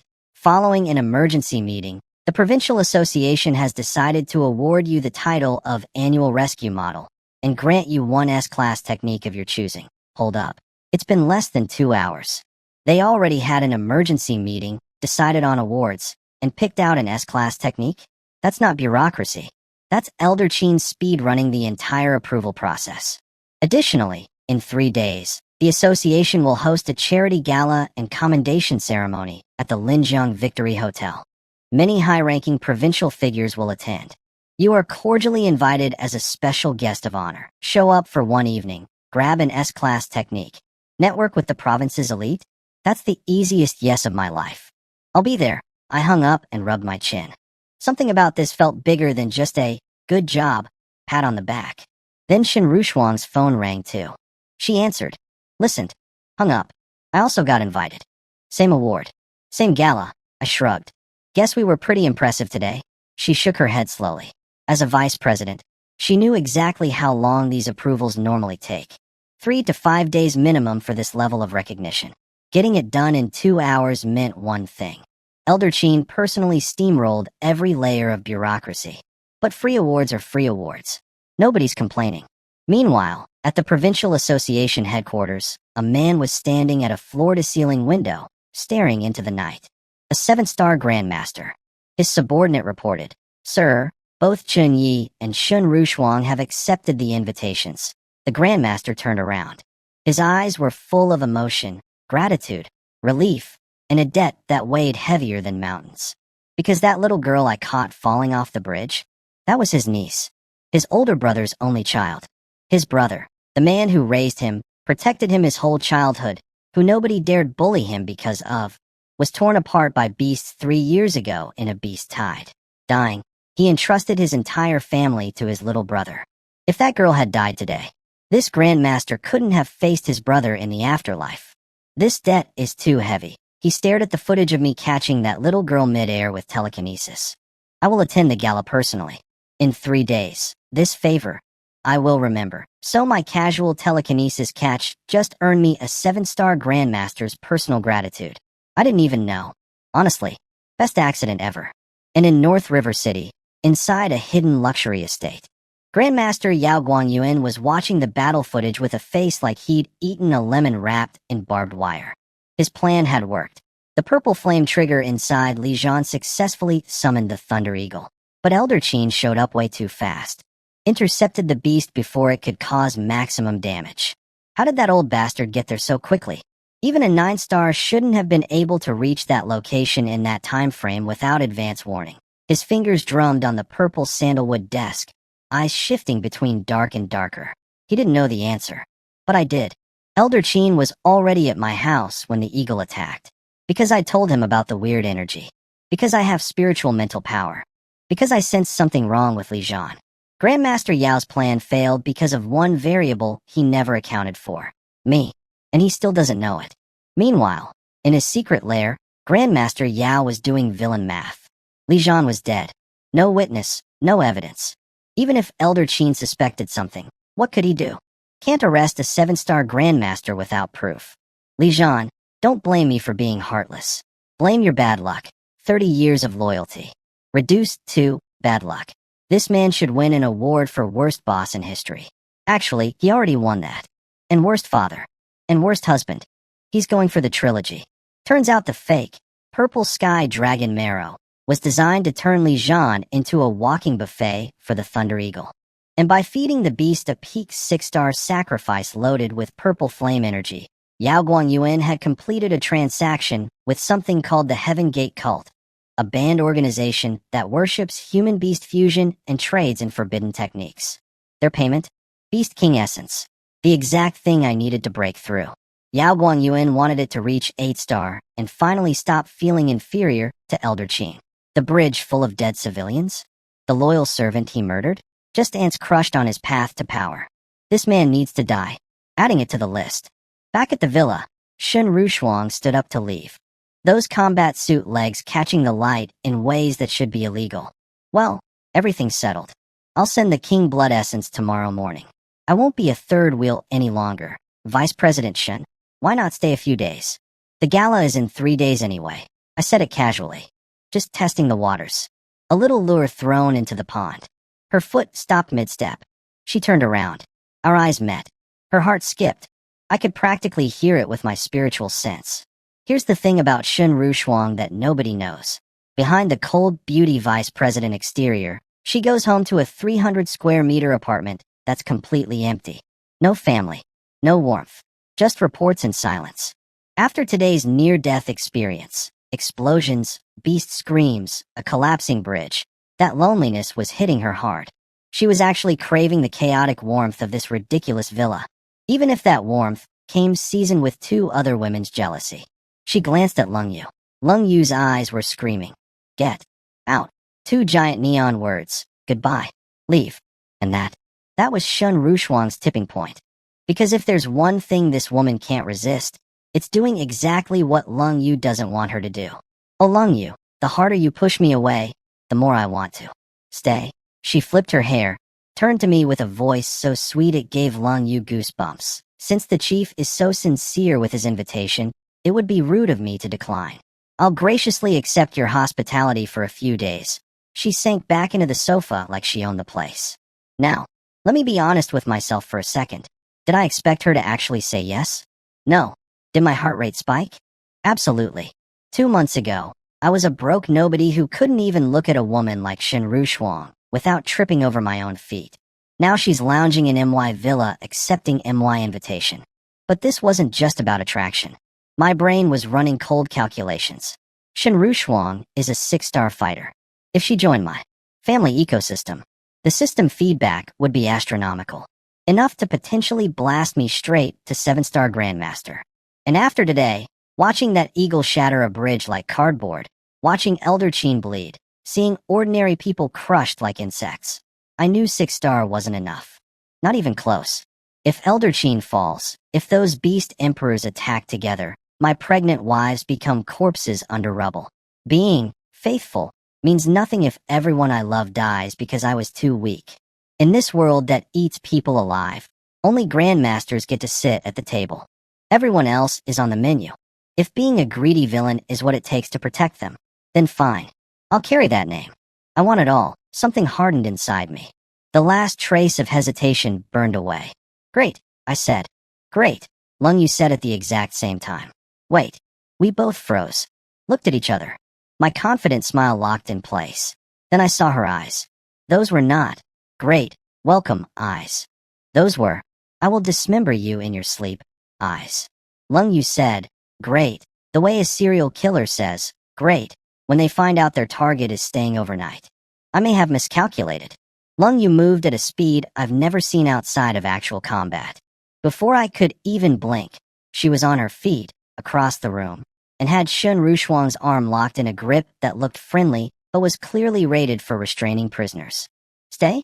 Great idea, Rushuang. Her smile was the scariest thing I've seen today, and I literally watched a man get eaten by a giant eagle. We haven't had a proper girls' night in so long. I have so many things I want to talk about. All night long, she started dragging Shun Rushuang toward the stairs. Not walking, dragging. Like a bouncer removing a troublemaker from a nightclub. Let's go? Right now. Shun Rushuang barely had time to react. But that woman is a professional provocateur. Even while being physically hauled away, she managed to look back at me over her shoulder and throw a flirtatious wink that could stop traffic. Chief Chin, don't blame Big Sister. I try to stay. But your inspector is just too strict with the curfew. Our tutoring session will have to wait for another day. Slam. Guest room door. Shut. Locked. Probably barricaded. The living room went dead silent. Just me and Su Chinga. My hand was still frozen midair in the I was about to make a move position. My mouth twitched violently. That's it. 1 second ago, I was having my big villain moment. I want it all. I'll be the bad guy. Nothing can stop me. Internal monologue like a warlord about to conquer a nation. Next second, my own wife confiscated my target and locked her in a bedroom. The duck was on my plate. Lung Yu took the plate, the duck, and the entire table. So much for my domination arc. I sighed and looked at the only person left in the room. Su Chinga, sitting there. Innocent. Unguarded. Available. My eyes heated up instantly. Chinga, she flinched. What? I grabbed her hand with burning seriousness. Since they're having their bonding time, we shouldn't waste the night either. For the next 3 days, I'm putting you through real high-intensity special training. We're gonna see if we can get you to entry level on the Heart Sutra. Su Chinga heard, special training, and her intuition screamed. But my face was so serious. So professional. So focused on cultivation. She chose to trust me. Good girl. I scooped her up bridal style and marched straight to the underground training room. Heavy alloy doors sealed shut behind us. 1 hour later. Liar. You're a huge liar. Sob. This is your high-intensity training. This is a training room. Not a bedroom. Su Chinga was red as a sunset, palms pushing against my chest. Eyes screaming, the longest road I've ever walked is the path of your lies. Okay, in my defense. The first 30 minutes were legitimate. I genuinely tried teaching her. Sat her down. Explained meridian pathways. Guided her breathing. Walked her through the spiritual sensing process step by step. Result? Absolutely. Nothing. She's a 1-star fighter. The foundation just isn't there. My proficient level Heart Sutra knowledge is great for personal use, but trying to explain interdimensional spiritual mechanics to a complete beginner? It's like teaching quantum physics to a golden retriever. Adorable but hopeless. After 30 minutes of zero progress, I made an executive decision. Plan A failed. Time for Plan B. See, the real solution is obvious. I need to level up the Heart Sutra higher, to a level where I can break things down simply enough for her to understand. To do that, I need development points. To get development points, I need, well, this is called sharpening the axe before chopping wood. It's strategic. You're too tense right now. Your meridians are completely stiff. How can you feel anything? This is deep bone relaxation therapy. I'm opening your mind-body barriers. This is for your benefit, the things I tell myself to sleep at night. Upstairs in the guest room, Shun Rushuang was lying in bed with a face mask on, eyes closed, perfectly relaxed.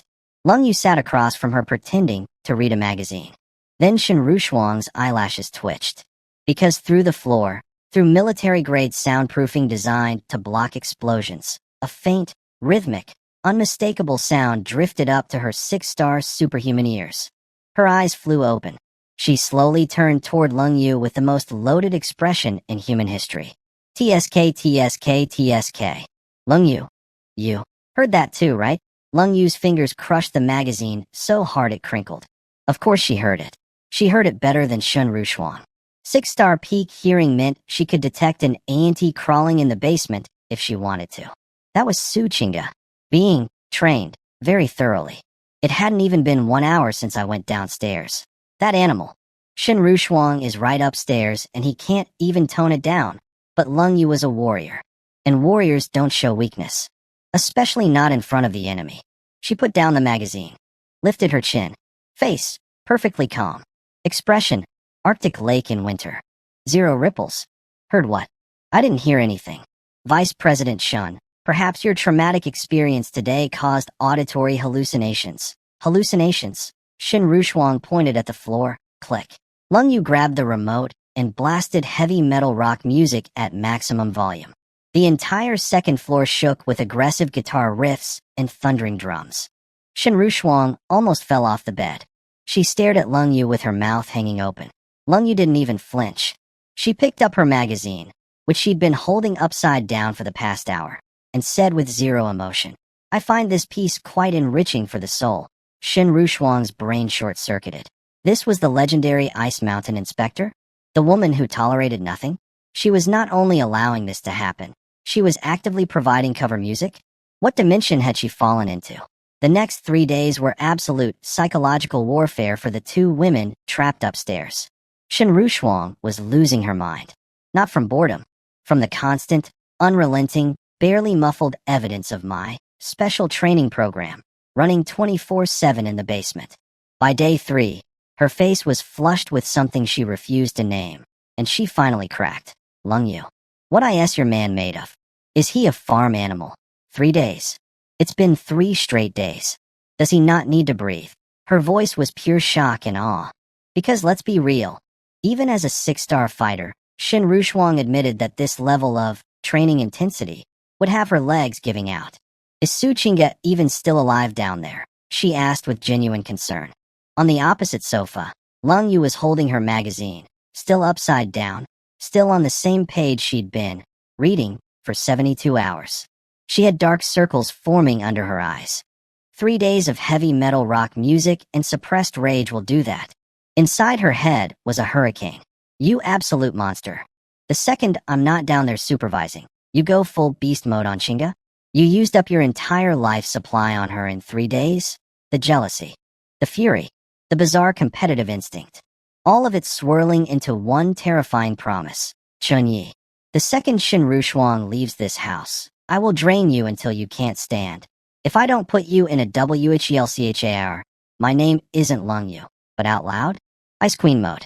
Maximum denial. Focus on resting, Vice President Shun. First hallucinations, now delusions.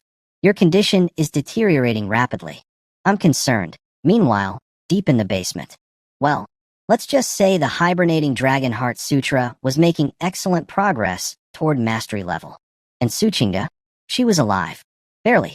Questioning every life choice that led her to marrying a man with unlimited stamina and zero shame. 3 days of deep bone relaxation therapy. 3 days of opening mind-body barriers. 3 days of Lung Yu's upside-down magazine.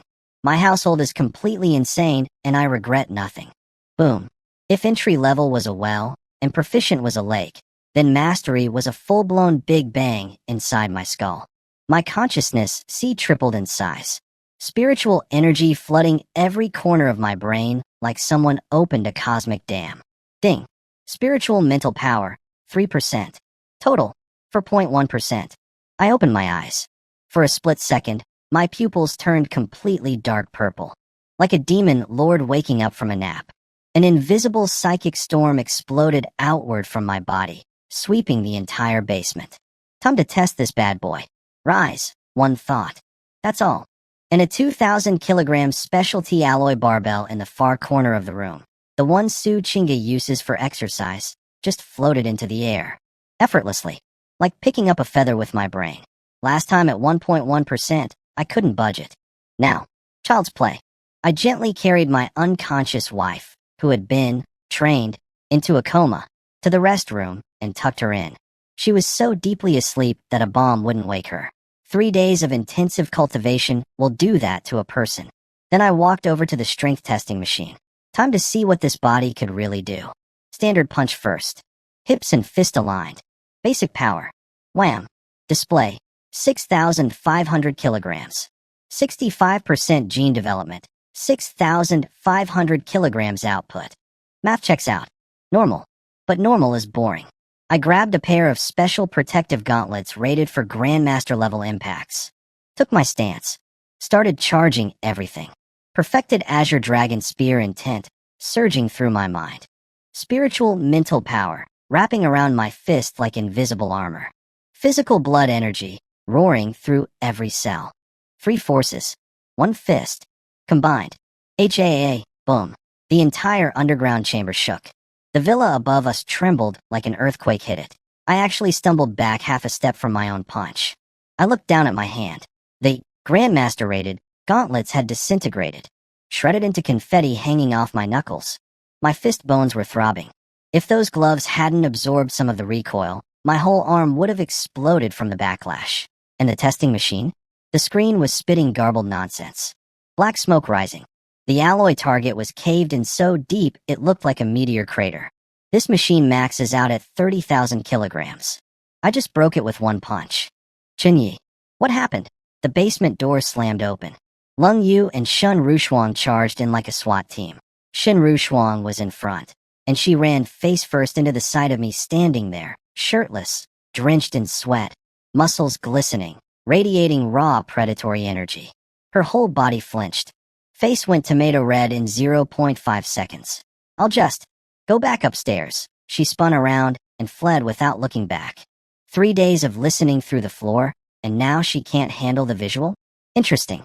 Lung Yu marched in full of worry, saw me looking perfectly fine, and switched instantly to fury.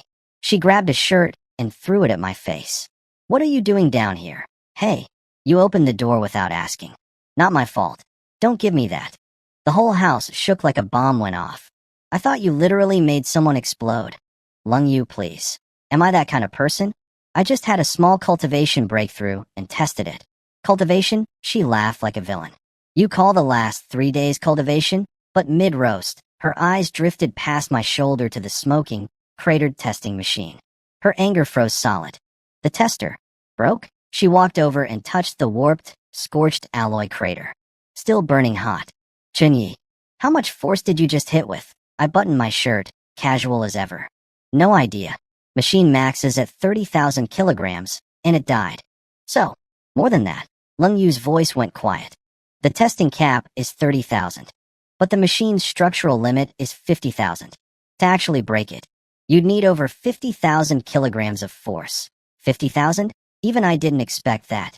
The spiritual power multiplier was absolutely insane. Pure striking force beyond 7-star, maybe even 8-star grandmasters. As a 6-star, Lung Yu stared at me like I was an alien wearing a human costume. Her worldview was crumbling in real time. She knew about the spiritual power. She knew about the spear mastery. But raw fist power exceeding ordinary grandmasters? At 6-star, this wasn't genius territory anymore. This was human-shaped beast territory. And I could see it. 3 days of pent-up fury slowly draining from her face. In the martial world, monsters get special privileges. Hard to stay mad at someone who just punched a hole through reality. Plus, she could feel it. Something about me had fundamentally changed in the last 3 days. Something deep and indescribable. A transformation that went beyond normal training.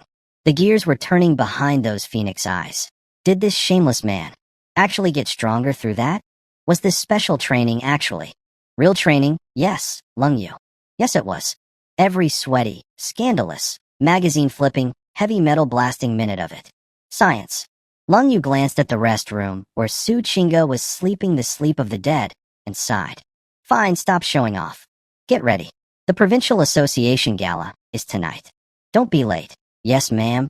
Wifey. Who's your wifey? Face. Crimson. Cause. Rage and embarrassment in equal measure. She turned to leave, but my arm was faster. I snagged her wrist, yanked her back, and locked her into my chest like a heat-seeking missile finding its target. What are you? Let go. She went stiff for 1 second, then melted like butter on a hot pan.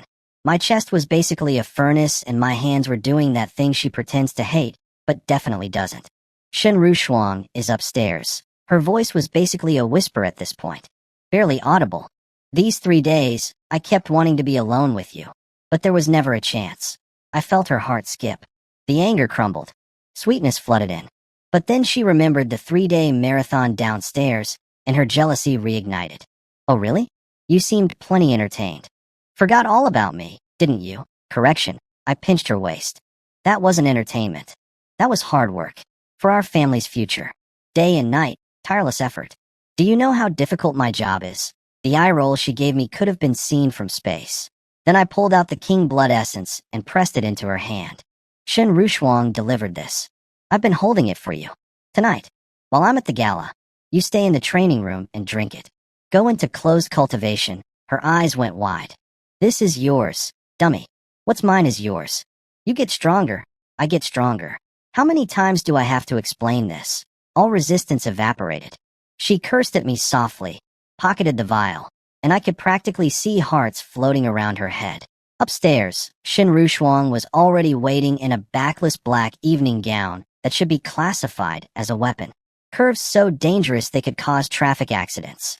She kept glancing at the basement entrance with suspicious eyes. They've been down there a while. Are they? Her brain supplied an image of my shirtless body from earlier, and her face went hot. I walked out looking fresh in a perfectly tailored dark suit.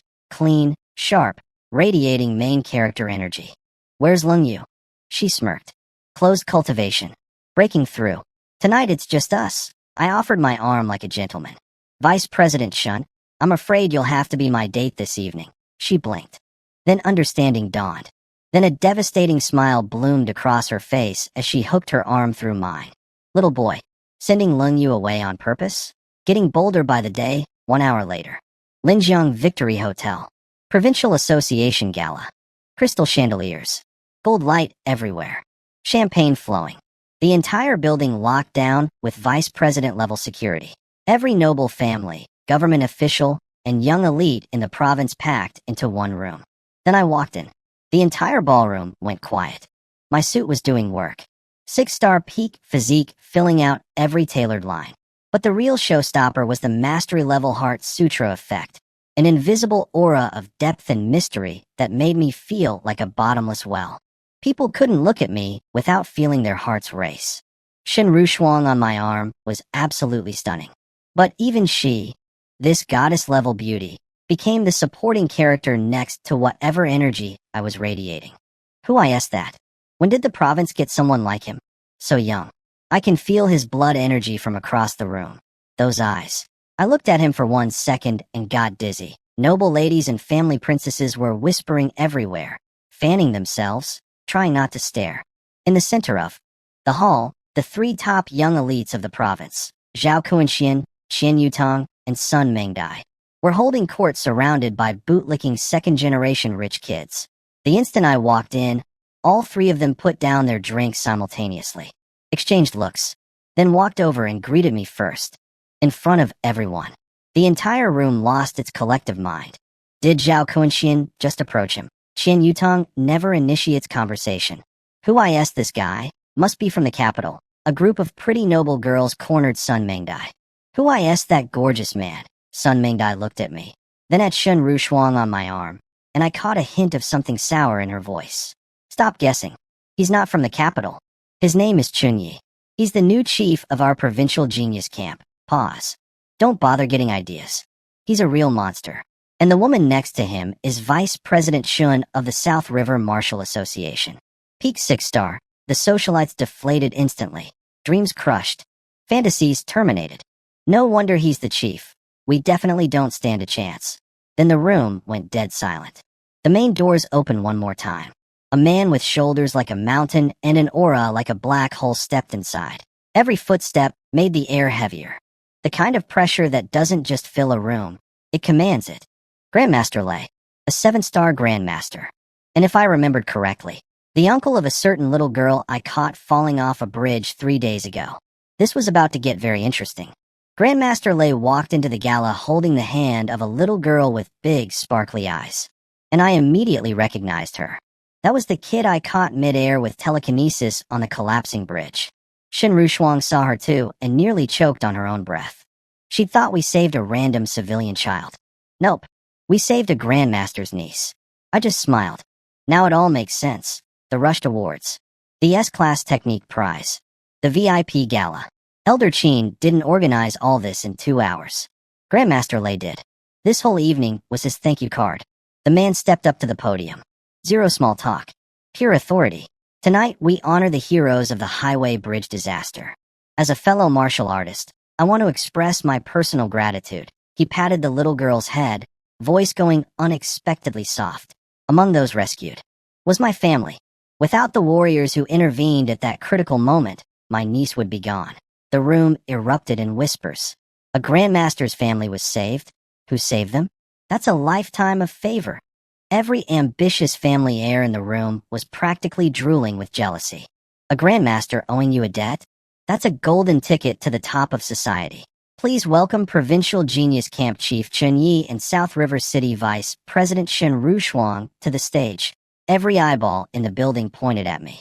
Shen Rushuang and I walked up together. On stage, Grandmaster Lei personally pinned the medals on our chests. When he got to me, he paused. Those terrifying warrior eyes softened into something almost gentle. He put his massive hand on my shoulder. 2 pats. Thank you. 2 words. But they carried the weight of a mountain. You're too kind, Grandmaster Lei. That was it. Short. Clean. A grandmaster publicly backing me in front of the entire province's elite. The message was crystal clear to every person in that room. Touch these 2 and you answer to me. After that, The second half of the gala became the Chun Yi and Shun Rushuang show. Family heads lined up to toast us like we were royalty. Second-generation rich kids couldn't even get close. I basically got promoted to uncle generation status in one evening. Then we got pulled into a private VIP room. Grandmaster Lei was sitting behind a tea set, casually brewing tea, all his scary aura turned off. Little Ñoño was playing with toys on a cushion nearby. Sit. He poured us tea personally. A grandmaster pouring MYT. On stage, I kept things formal to avoid drawing too much attention to you. But here, let me say it properly. Ñoño let go of her uncle's hand and toddled over to us. Uncle. Auntie. Thank you for saving Ñoño. Uncle. Uncle? I'm an uncle now? My smile froze. I'm not even 20, and I've been aged up to uncle status by a 5-year-old. This is how mortality hits you. Meanwhile, Shun Rushuang was beaming. Getting called Auntie at nearly 50? She was thriving. Women are built different. We tried to refuse what came next. We really did. Grandmaster Lei pulled out 2 fancy boxes. The awards on stage were from the association, public recognition. These are from me. Personal gifts. If I can't even properly thank the people who saved my brother's child, I don't deserve to show my face in this province. For Shun Rushuang, a property deed. Riverside Estate in South River City. Worth tens of millions. She nearly fell out of her chair. And for me, this is a piece of Millennium Thunderstruck wood. He pushed the long box toward me. I practice body hardening techniques. Pure yang, pure force. This thing is just an ugly chunk of wood collecting dust in my warehouse. But I've heard that for people who cultivate spiritual mental power, objects that contain heaven's lightning energy can greatly nourish the spirit. I don't understand that stuff, but I figure it's better in your hands than rotting in my storage room. He said it casually, like giving away a piece of furniture he didn't want. But I knew exactly what this was. A Millennium Thunderstruck wood, infused with 1,000 years of natural lightning, was practically a legendary artifact for spiritual cultivation. The kind of thing money literally cannot buy. He was handing me a spiritual nuclear reactor disguised as clearing out the garage. I tried to refuse. Grandmaster Lei, this is too much. Don't be a woman about it. He waved his hand with authority that shut down all further protests. These things are useless to me. They'll be useful to you. Take them. End of discussion. So basically, I accidentally caught a falling child with my brain, and in return I got a medal, an S-class technique of my choice, a Grandmaster's eternal gratitude, 1,000-year-old spiritual cultivation artifact, and the entire province knowing my name. Best catch ever. Grandmaster Lei pushed the boxes forward one more time. If you refuse again, you're disrespecting me. That's Grandmaster speak for. Take the gifts or I'll be offended. And offending a 7-star Grandmaster is approximately 0 slots above, jumping into a volcano on my to-do list. Then I gratefully accept. I reached for the Thunderstruck wood box, and the second my fingers touched it, my consciousness, went berserk. A tiny, invisible bolt of energy shot through the wood, through the box, through my fingers, and slammed into my spiritual core like a lightning strike from heaven itself. My brain lit up like a Christmas tree. The spiritual energy inside me started drinking from this thing like a man lost in the desert finding a water fountain.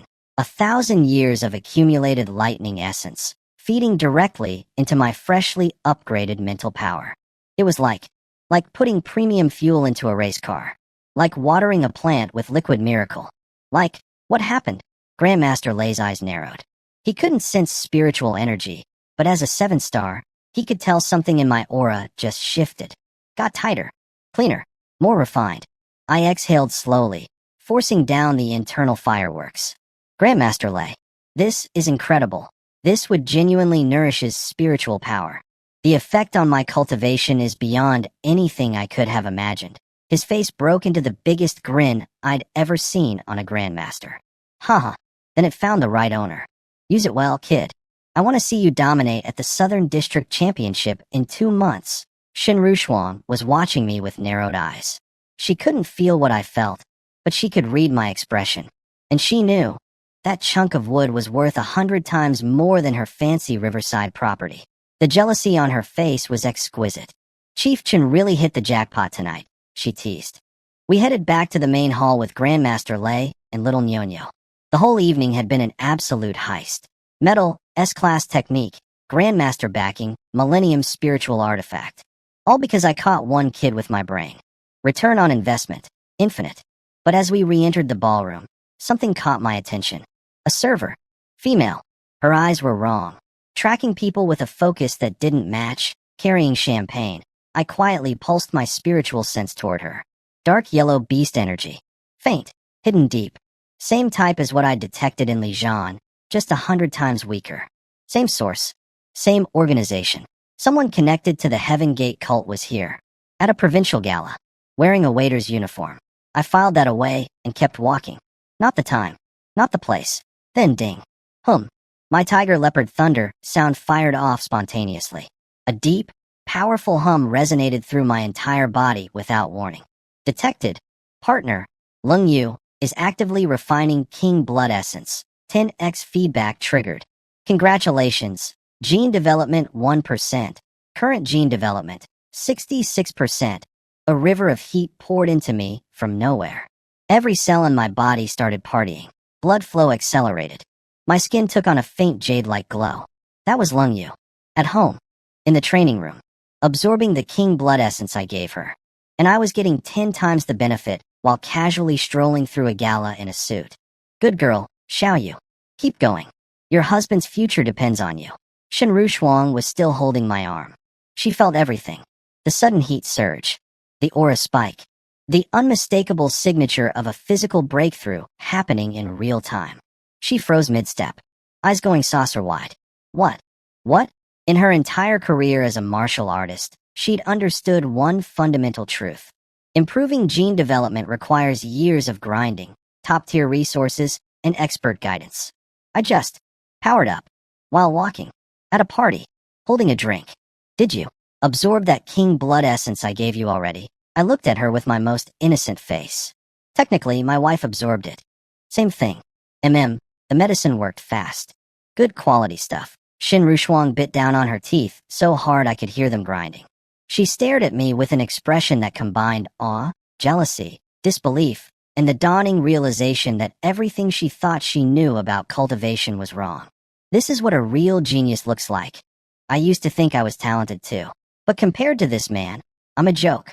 Welcome to my world, Vice President Shun. Where the rules don't apply, wives are cultivation resources, and breakthroughs happen between appetizers and dessert. Shenru Shuang spotted the suspicious waitress heading for the exit.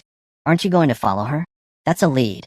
I snorted, wrapped my arm around Shenru Shuang's waist, and headed for the door. One disposable pawn isn't worth my time. That's what staff are for. I'd already texted the details to my assigned specialist. Description, badge number, exit route. Done. Let the professionals handle the grunt work. I have wives to cultivate. Besides, my 2 wives are waiting at home for coaching. Can't waste my evening chasing small fry. Shenru Shuang rolled her eyes. Smack. Watch where you're putting that hand. Back at the villa. Su Chinga was curled up on the sofa in a silk robe, still looking like someone who'd survived a natural disaster. Rosy cheeks. Lazy eyes. The unmistakable aura of a woman who'd been trained for 72 straight hours. She stood up when I walked in, then saw Shenru Shuang behind me, and her ears went volcanic red. Because she knew. Everyone in this house knew. The sounds from the basement had been broadcasting through military-grade soundproofing for 3 days to 2 women with superhuman hearing. Vice President Shun. Husband.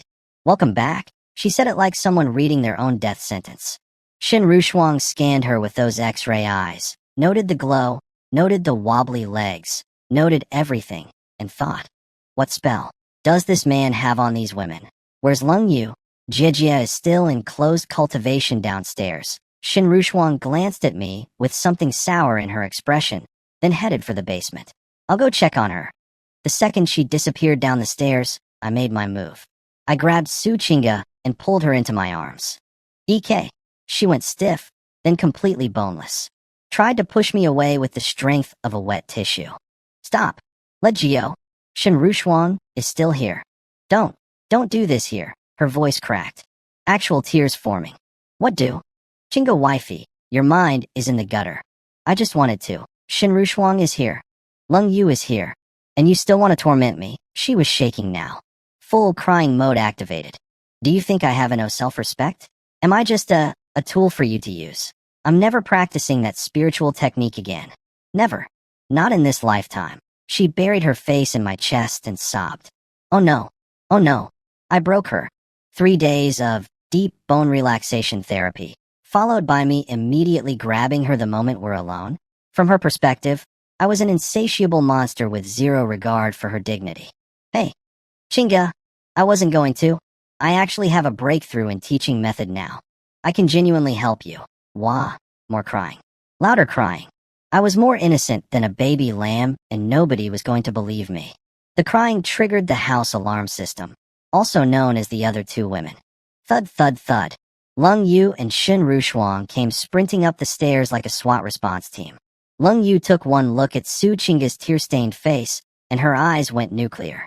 Chun Yi, you bastard. Her palm came flying at my shoulder with the force of a 6-star peak warrior's fury. But here's where things got interesting. Half an inch from my skin, her hand hit an invisible wall. My spiritual power, now massively upgraded from the Thunderstruck Wood boost and the Heart Sutra mastery, automatically generated a protective membrane around my body. Her devastating slap landed on my shoulder like a gentle pat. Lung Yu's rage face froze. Her eyes went wide. She stared at her own hand, then at my shoulder, then at me. What? What? His spiritual barrier is this strong now? When did he power up again? 3 days ago, she could have rocked me with that hit. Now her full force slap bounced off me like hitting a pillow. And I just stood there looking confused and unjustly accused, holding my crying wife, wondering how. I actually learned how to teach you properly now. Turned into, everyone thinks I'm a sex-crazed maniac. This is my life. Punching strength over 50,000 kilograms. Spiritual power that blocks Grandmaster-level slaps. An S-class technique waiting to be claimed. A Grandmaster owing me favors. A Thunderstruck Wood feeding my soul. And I still can't convince my own wife that I genuinely wanted to do actual training. Nobody would believe me. I don't even believe myself anymore. Lung Yu didn't care about my spiritual barrier revelation. She had priorities. What did you do to her? Why is Chinga crying? I threw my hands up. Nothing. I literally just told her I had a breakthrough in the Heart Sutra and wanted to help her train. Real training. Actual, legitimate training. Heh. Shin Rushuang was leaning against the doorframe, legs crossed, smirking like she had front row seats to the best show in town. Wasn't 3 days and 3 nights of breakthrough enough? Chief Chin. Lung Yu added her own blade. Oh, you think you're ready for more? The double meaning in, ready for more, could have filled a dictionary. I am ready. This time it's different. My Heart Sutra genuinely reached mastery level. I can actually teach now. Nobody believed me. 3 women. 6 eyeballs. 0 trust. Su Chinga was in the back doing mental warfare with herself. Maybe he really means actual training this time. No. Wake up, Su Chinga. You said that last time. And the time before. This man has never told the truth. He just wants to. She sniffled and shook her head stubbornly. I looked at these 3 women staring at me like I was a convicted criminal and made my decision. Fine. Don't believe me? Lung Yu, come downstairs. I'll prove it. Shin Rushuang's eyebrow arched. And how proper is this proving going to be, Vice President Shin? If you're so curious, come watch. Consider it. Critical observation. Watch? She laughed. Your private couples training session? What am I? A light bulb? My turn for the eye roll. I went full serious mode. This technique involves the deepest mysteries of the consciousness, sea, and physical resonance. Without experienced guidance, nobody can enter the door. I've had a genuine epiphany, and I want to help both my wives break through. Both wives? Shin Rushuang's teasing smile froze for 1 second. TSK. Both wives, he says. Shut up. Lung Yu's face exploded red. I just casually said, both wives, in front of Shin Rushuang like announcing the weather. Whatever. The secret had been obvious for days. Time to stop pretending. I straightened my back and delivered my masterpiece. Vice President Shun, there is nothing improper here. We are warriors fighting for humanity's future. In the face of catastrophe, every ounce of strength matters. To view this sacred martial exchange through narrow, worldly lenses is not only inappropriate, it is an insult to the spirit of martial arts itself. I said this with the conviction of a man accepting a Nobel Peace Prize. Lung Yu's jaw dropped. She bit her lip so hard it turned white. How? How can he make this sound noble? Shin Rushuang was genuinely speechless for 5 full seconds. Then she burst out laughing. For humanity's future? Chun Yi, you are unbelievable. Even Su Chinga, hiding behind Lung Yu, felt her anger mysteriously dissolving. He's obviously lying, but what if I really am being too narrow-minded? No, bad thought. Resist.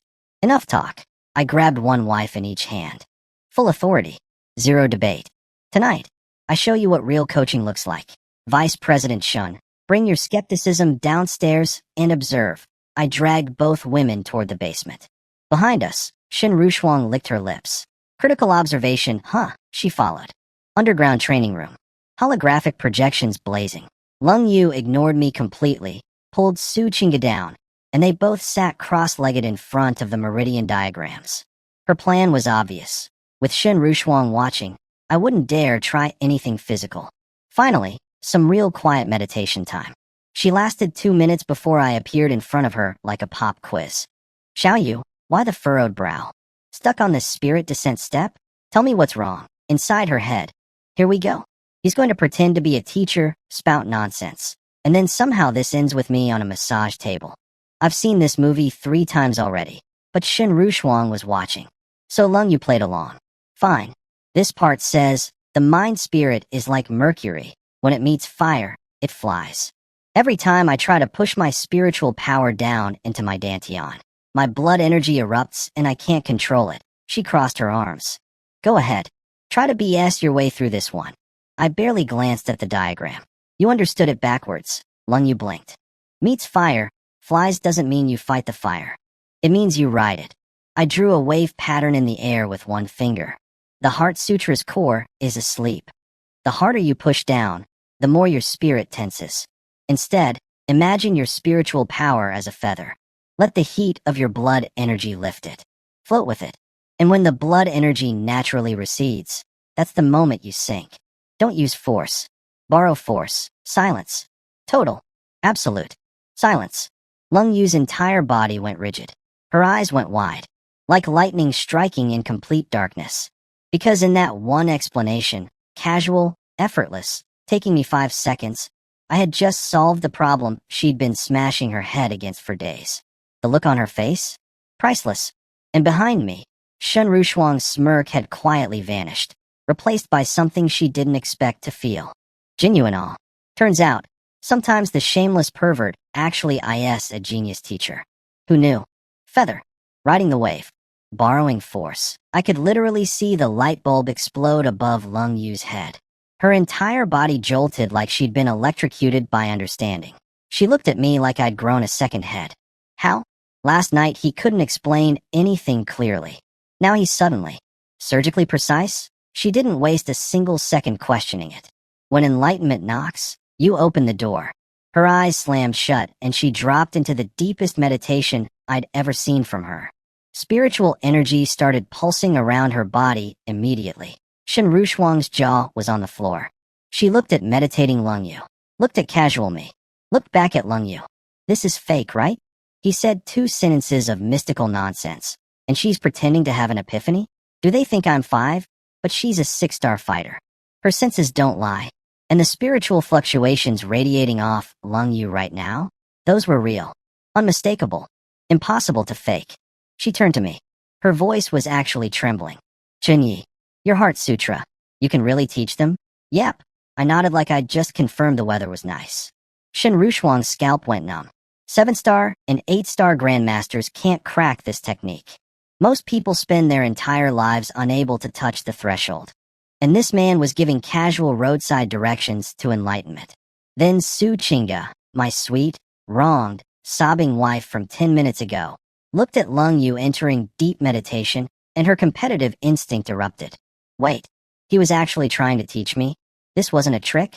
And now Lung Yu is getting the lesson first because I cried and refused? She bit her lip, turned to me, eyes burning with determination.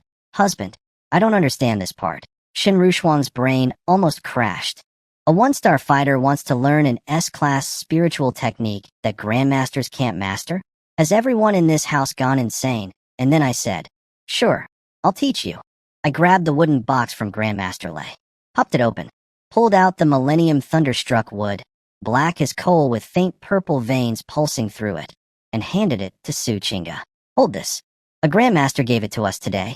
It helps with spiritual perception. Shen Rushuang was physically swallowing with jealousy. A legendary cultivation artifact being handed to a one-star fighter like it was a stress ball? Lunatics. This whole family is certifiably insane. But Su Chinga just took it, trustingly. Then asked me questions like a diligent first grader. Husband, this line, hibernate like winter. Does that mean empty my mind like falling asleep in the snow? Exactly. Imagine being buried in snow. And one point of mind spirit, you know that fuzzy moment right before you fall asleep? That exact feeling. 2 questions. 2 answers. Simple words. No jargon. Su Chinga closed her eyes. Her breathing instantly became long and rhythmic. She hadn't produced spiritual energy yet, but her state, that half-asleep, perfectly relaxed resonance, was textbook entry preparation. A 1-star fighter, 2 plain language sentences, and she was already entering the zone. Shen Rushuang stood there like she'd been struck by lightning. Mouth open, eyes the size of plates, brain on fire. She asked 2 kindergarten-level questions, and she's already in meditation state? What is this man? Then something broke inside Shen Rushuang. All her pride, her vice president dignity, her careful distance, her "I'm just here to observe" attitude. All of it crumbled like that highway bridge. Because she suddenly understood, she was watching something that grandmasters would BG for. Personal coaching from someone who could teach the unteachable. And this chance would never come again. Her breathing got faster. Her cheeks flushed. She turned to me. Those beautiful peach blossom eyes locked onto mine with raw, desperate hunger. Chun Yi, I want to learn too. Can you teach me? Her voice was dry, hoarse. Every drop of flirtation and teasing gone. Just pure, naked desire, for power, for growth, for the chance to touch something she'd never dreamed possible. I looked at her, deep purple flickering in my eyes. Let's talk upstairs. Don't disturb their meditation. I walked out without waiting for her answer. Shen Rushuang stood frozen for 3 full seconds. Looked at Lung Yu in deep trance. Looked at Su Chinga holding the thunder wood with peaceful concentration. Looked at the stairs where I'd disappeared. She bit her lip and chased after me. The hunter was becoming the hunted. And the shameless man who spent 3 days doing special training in a mirror-walled basement just proved he was, in fact, the greatest spiritual cultivation teacher in this entire province. Nobody will ever believe this story. Moonlight poured through the windows as I walked past the living room and headed straight upstairs to the master bedroom. I pushed the door open, hit the warm lights. Click. Shen Rushuang followed me in and closed the door behind her. The atmosphere went from 0 to dangerous in approximately 0.3 seconds. She was standing at the door, chest heaving, that backless black gown doing absolutely criminal things under the golden lighting. The composed, untouchable vice president facade? Gone. She actually looked nervous. Chun Yi, her voice had gone husky. She leaned against the door, arms crossed under her chest, which, let me tell you, did not help reduce the tension in this room. Chief Chun, bringing me to the master bedroom in the middle of the night, she stepped closer. One manicured fingernail traced a slow line across my chest, breath warm against my neck. "Do you really just want to teach me cultivation?" Full mature woman seduction mode. The kind of energy that would make any lesser man's knees buckle on the spot. Too bad for her. I'm not a lesser man. In one motion, I grabbed her wrist like a steel clamp and yanked her toward me. "EK," she crashed into my chest. Full contact. Her eyes went wide with genuine shock. She'd expected me to flirt back, maybe stammer, maybe blush. She did not expect me to take control. I tilted her chin up with my other hand, forcing those gorgeous peach blossom eyes to meet mine. Purple light flickering in my gaze. "Vice President Shun, weren't you the one begging me to teach you downstairs? Getting cold feet already?" Her brain short-circuited. The scent of the room. My blood energy radiating like a furnace. The invisible blanket of spiritual power wrapping around her. The feeling of being completely overpowered by someone younger, stronger, and utterly in command. Something ancient and buried deep inside Shen Rushuang. Something she'd locked away behind years of authority and loneliness, ignited. The clever, teasing fox eyes went misty. Her body melted into me like she'd lost her skeleton. Every ounce of her, I'm in control. Energy evaporated like morning dew. She'd come upstairs thinking she was the cat. Turns out she was the mouse. And the mouse didn't want to escape. Ring. My specialist called. Worst timing in human history. But duty calls. I answered while multitasking. Mr. Chun, apologies for the late call. That female server you reported at the Victory Hotel, we deployed a 5-star strike team to track her. But she displayed extremely professional counter-surveillance skills and shook our 5-star team leader completely. Target is lost. My eyes went cold. Hand paused mid-motion. Lost her? Yes, sir. Deeply sorry. For someone to vanish under a 5-star fighter's watch. Mr. Chun, have you encountered any other unusual situations recently? Please contact us immediately if anything comes up. I felt Shin Rushuang tense against me, picking up on my shift in mood. Nothing else for now. I'll reach out if anything changes. Please be careful, sir. The situation is volatile. I hung up and tossed the phone aside. Purple light flickered through my eyes as I processed the implications. A spy at a high-security provincial gala, carrying beast origin energy, professional enough to escape a 5-star pursuit team, connected to the same organization that turned Li Zhan into bird food. Was this Grandmaster Yao again, or something bigger? The Heaven Gate cult? Either way, the message was clear. I was being watched. And whoever was watching had resources and skills that exceeded normal channels. I needed to get stronger, faster. Grandmaster level was the minimum safe threshold. Anything below that, and I was just a slightly bigger target. The path forward was obvious. And conveniently, the next step in that path was lying right here in my arms, looking up at me with eyes that had completely surrendered. Strategic necessity and personal desire, perfectly aligned. For humanity's future, of course. Several pages of content redacted by the author, Vice President Shun. That was just the warm-up. Come on, let's continue. Shin Rushuang heard. Continue. And her soul left her body. Her face went from flushed to ghost white. She shook her head so fast it could generate electricity. I can't. I really can't. Chun Yi, have mercy. I'm thirsty. I need water. Please let me rest. This woman commands an entire city's martial association. She's faced down criminals, negotiated with grandmasters, survived a beast emperor attack. And she was now begging for a water break like a recruit on day 1 of boot camp. I rolled my eyes, got off the bed, threw on a robe, filled a glass of warm water, and brought it back. What are you thinking? I flicked her forehead. I meant your meridians are wide open right now, and your blood energy is at peak activity. This is the perfect moment to practice the Heart Sutra. You've been begging me to teach you, remember? She chugged half the glass, then froze mid-sip. Stared at me. You're actually talking about cultivation right now? Stop wasting time. Sit cross-legged. Center yourself. My voice shifted. Serious, commanding, laced with spiritual power. Teacher mode activated. Don't look at diagrams. Listen to my voice. Catch that spark before it fades. Try to feel the spiritual wave. She gritted her teeth, forced her exhausted body upright, and focused. I feel it. Her eyes flew open with joy. She touched it. A flicker of spiritual awareness in the dark, like finding a match in a pitch-black room, and then her excitement killed it. The spark vanished. Gone. ARGH. She punched the mattress in frustration. She glared at me, sitting there casually sipping tea like I'd just come back from a light stroll. Not a drop of sweat. Not a hint of fatigue. Perfectly relaxed. She was so furious at the unfairness that she could barely think straight. Every genius in this province wakes up at dawn to grind. Elder Qin, Grandmaster Su, all of them dedicate every waking moment to pure training. And this man spends his time doing this. And somehow he's stronger than all of them. He's not human. He's a prehistoric beast wearing a human suit. She changed into her backup combat suit.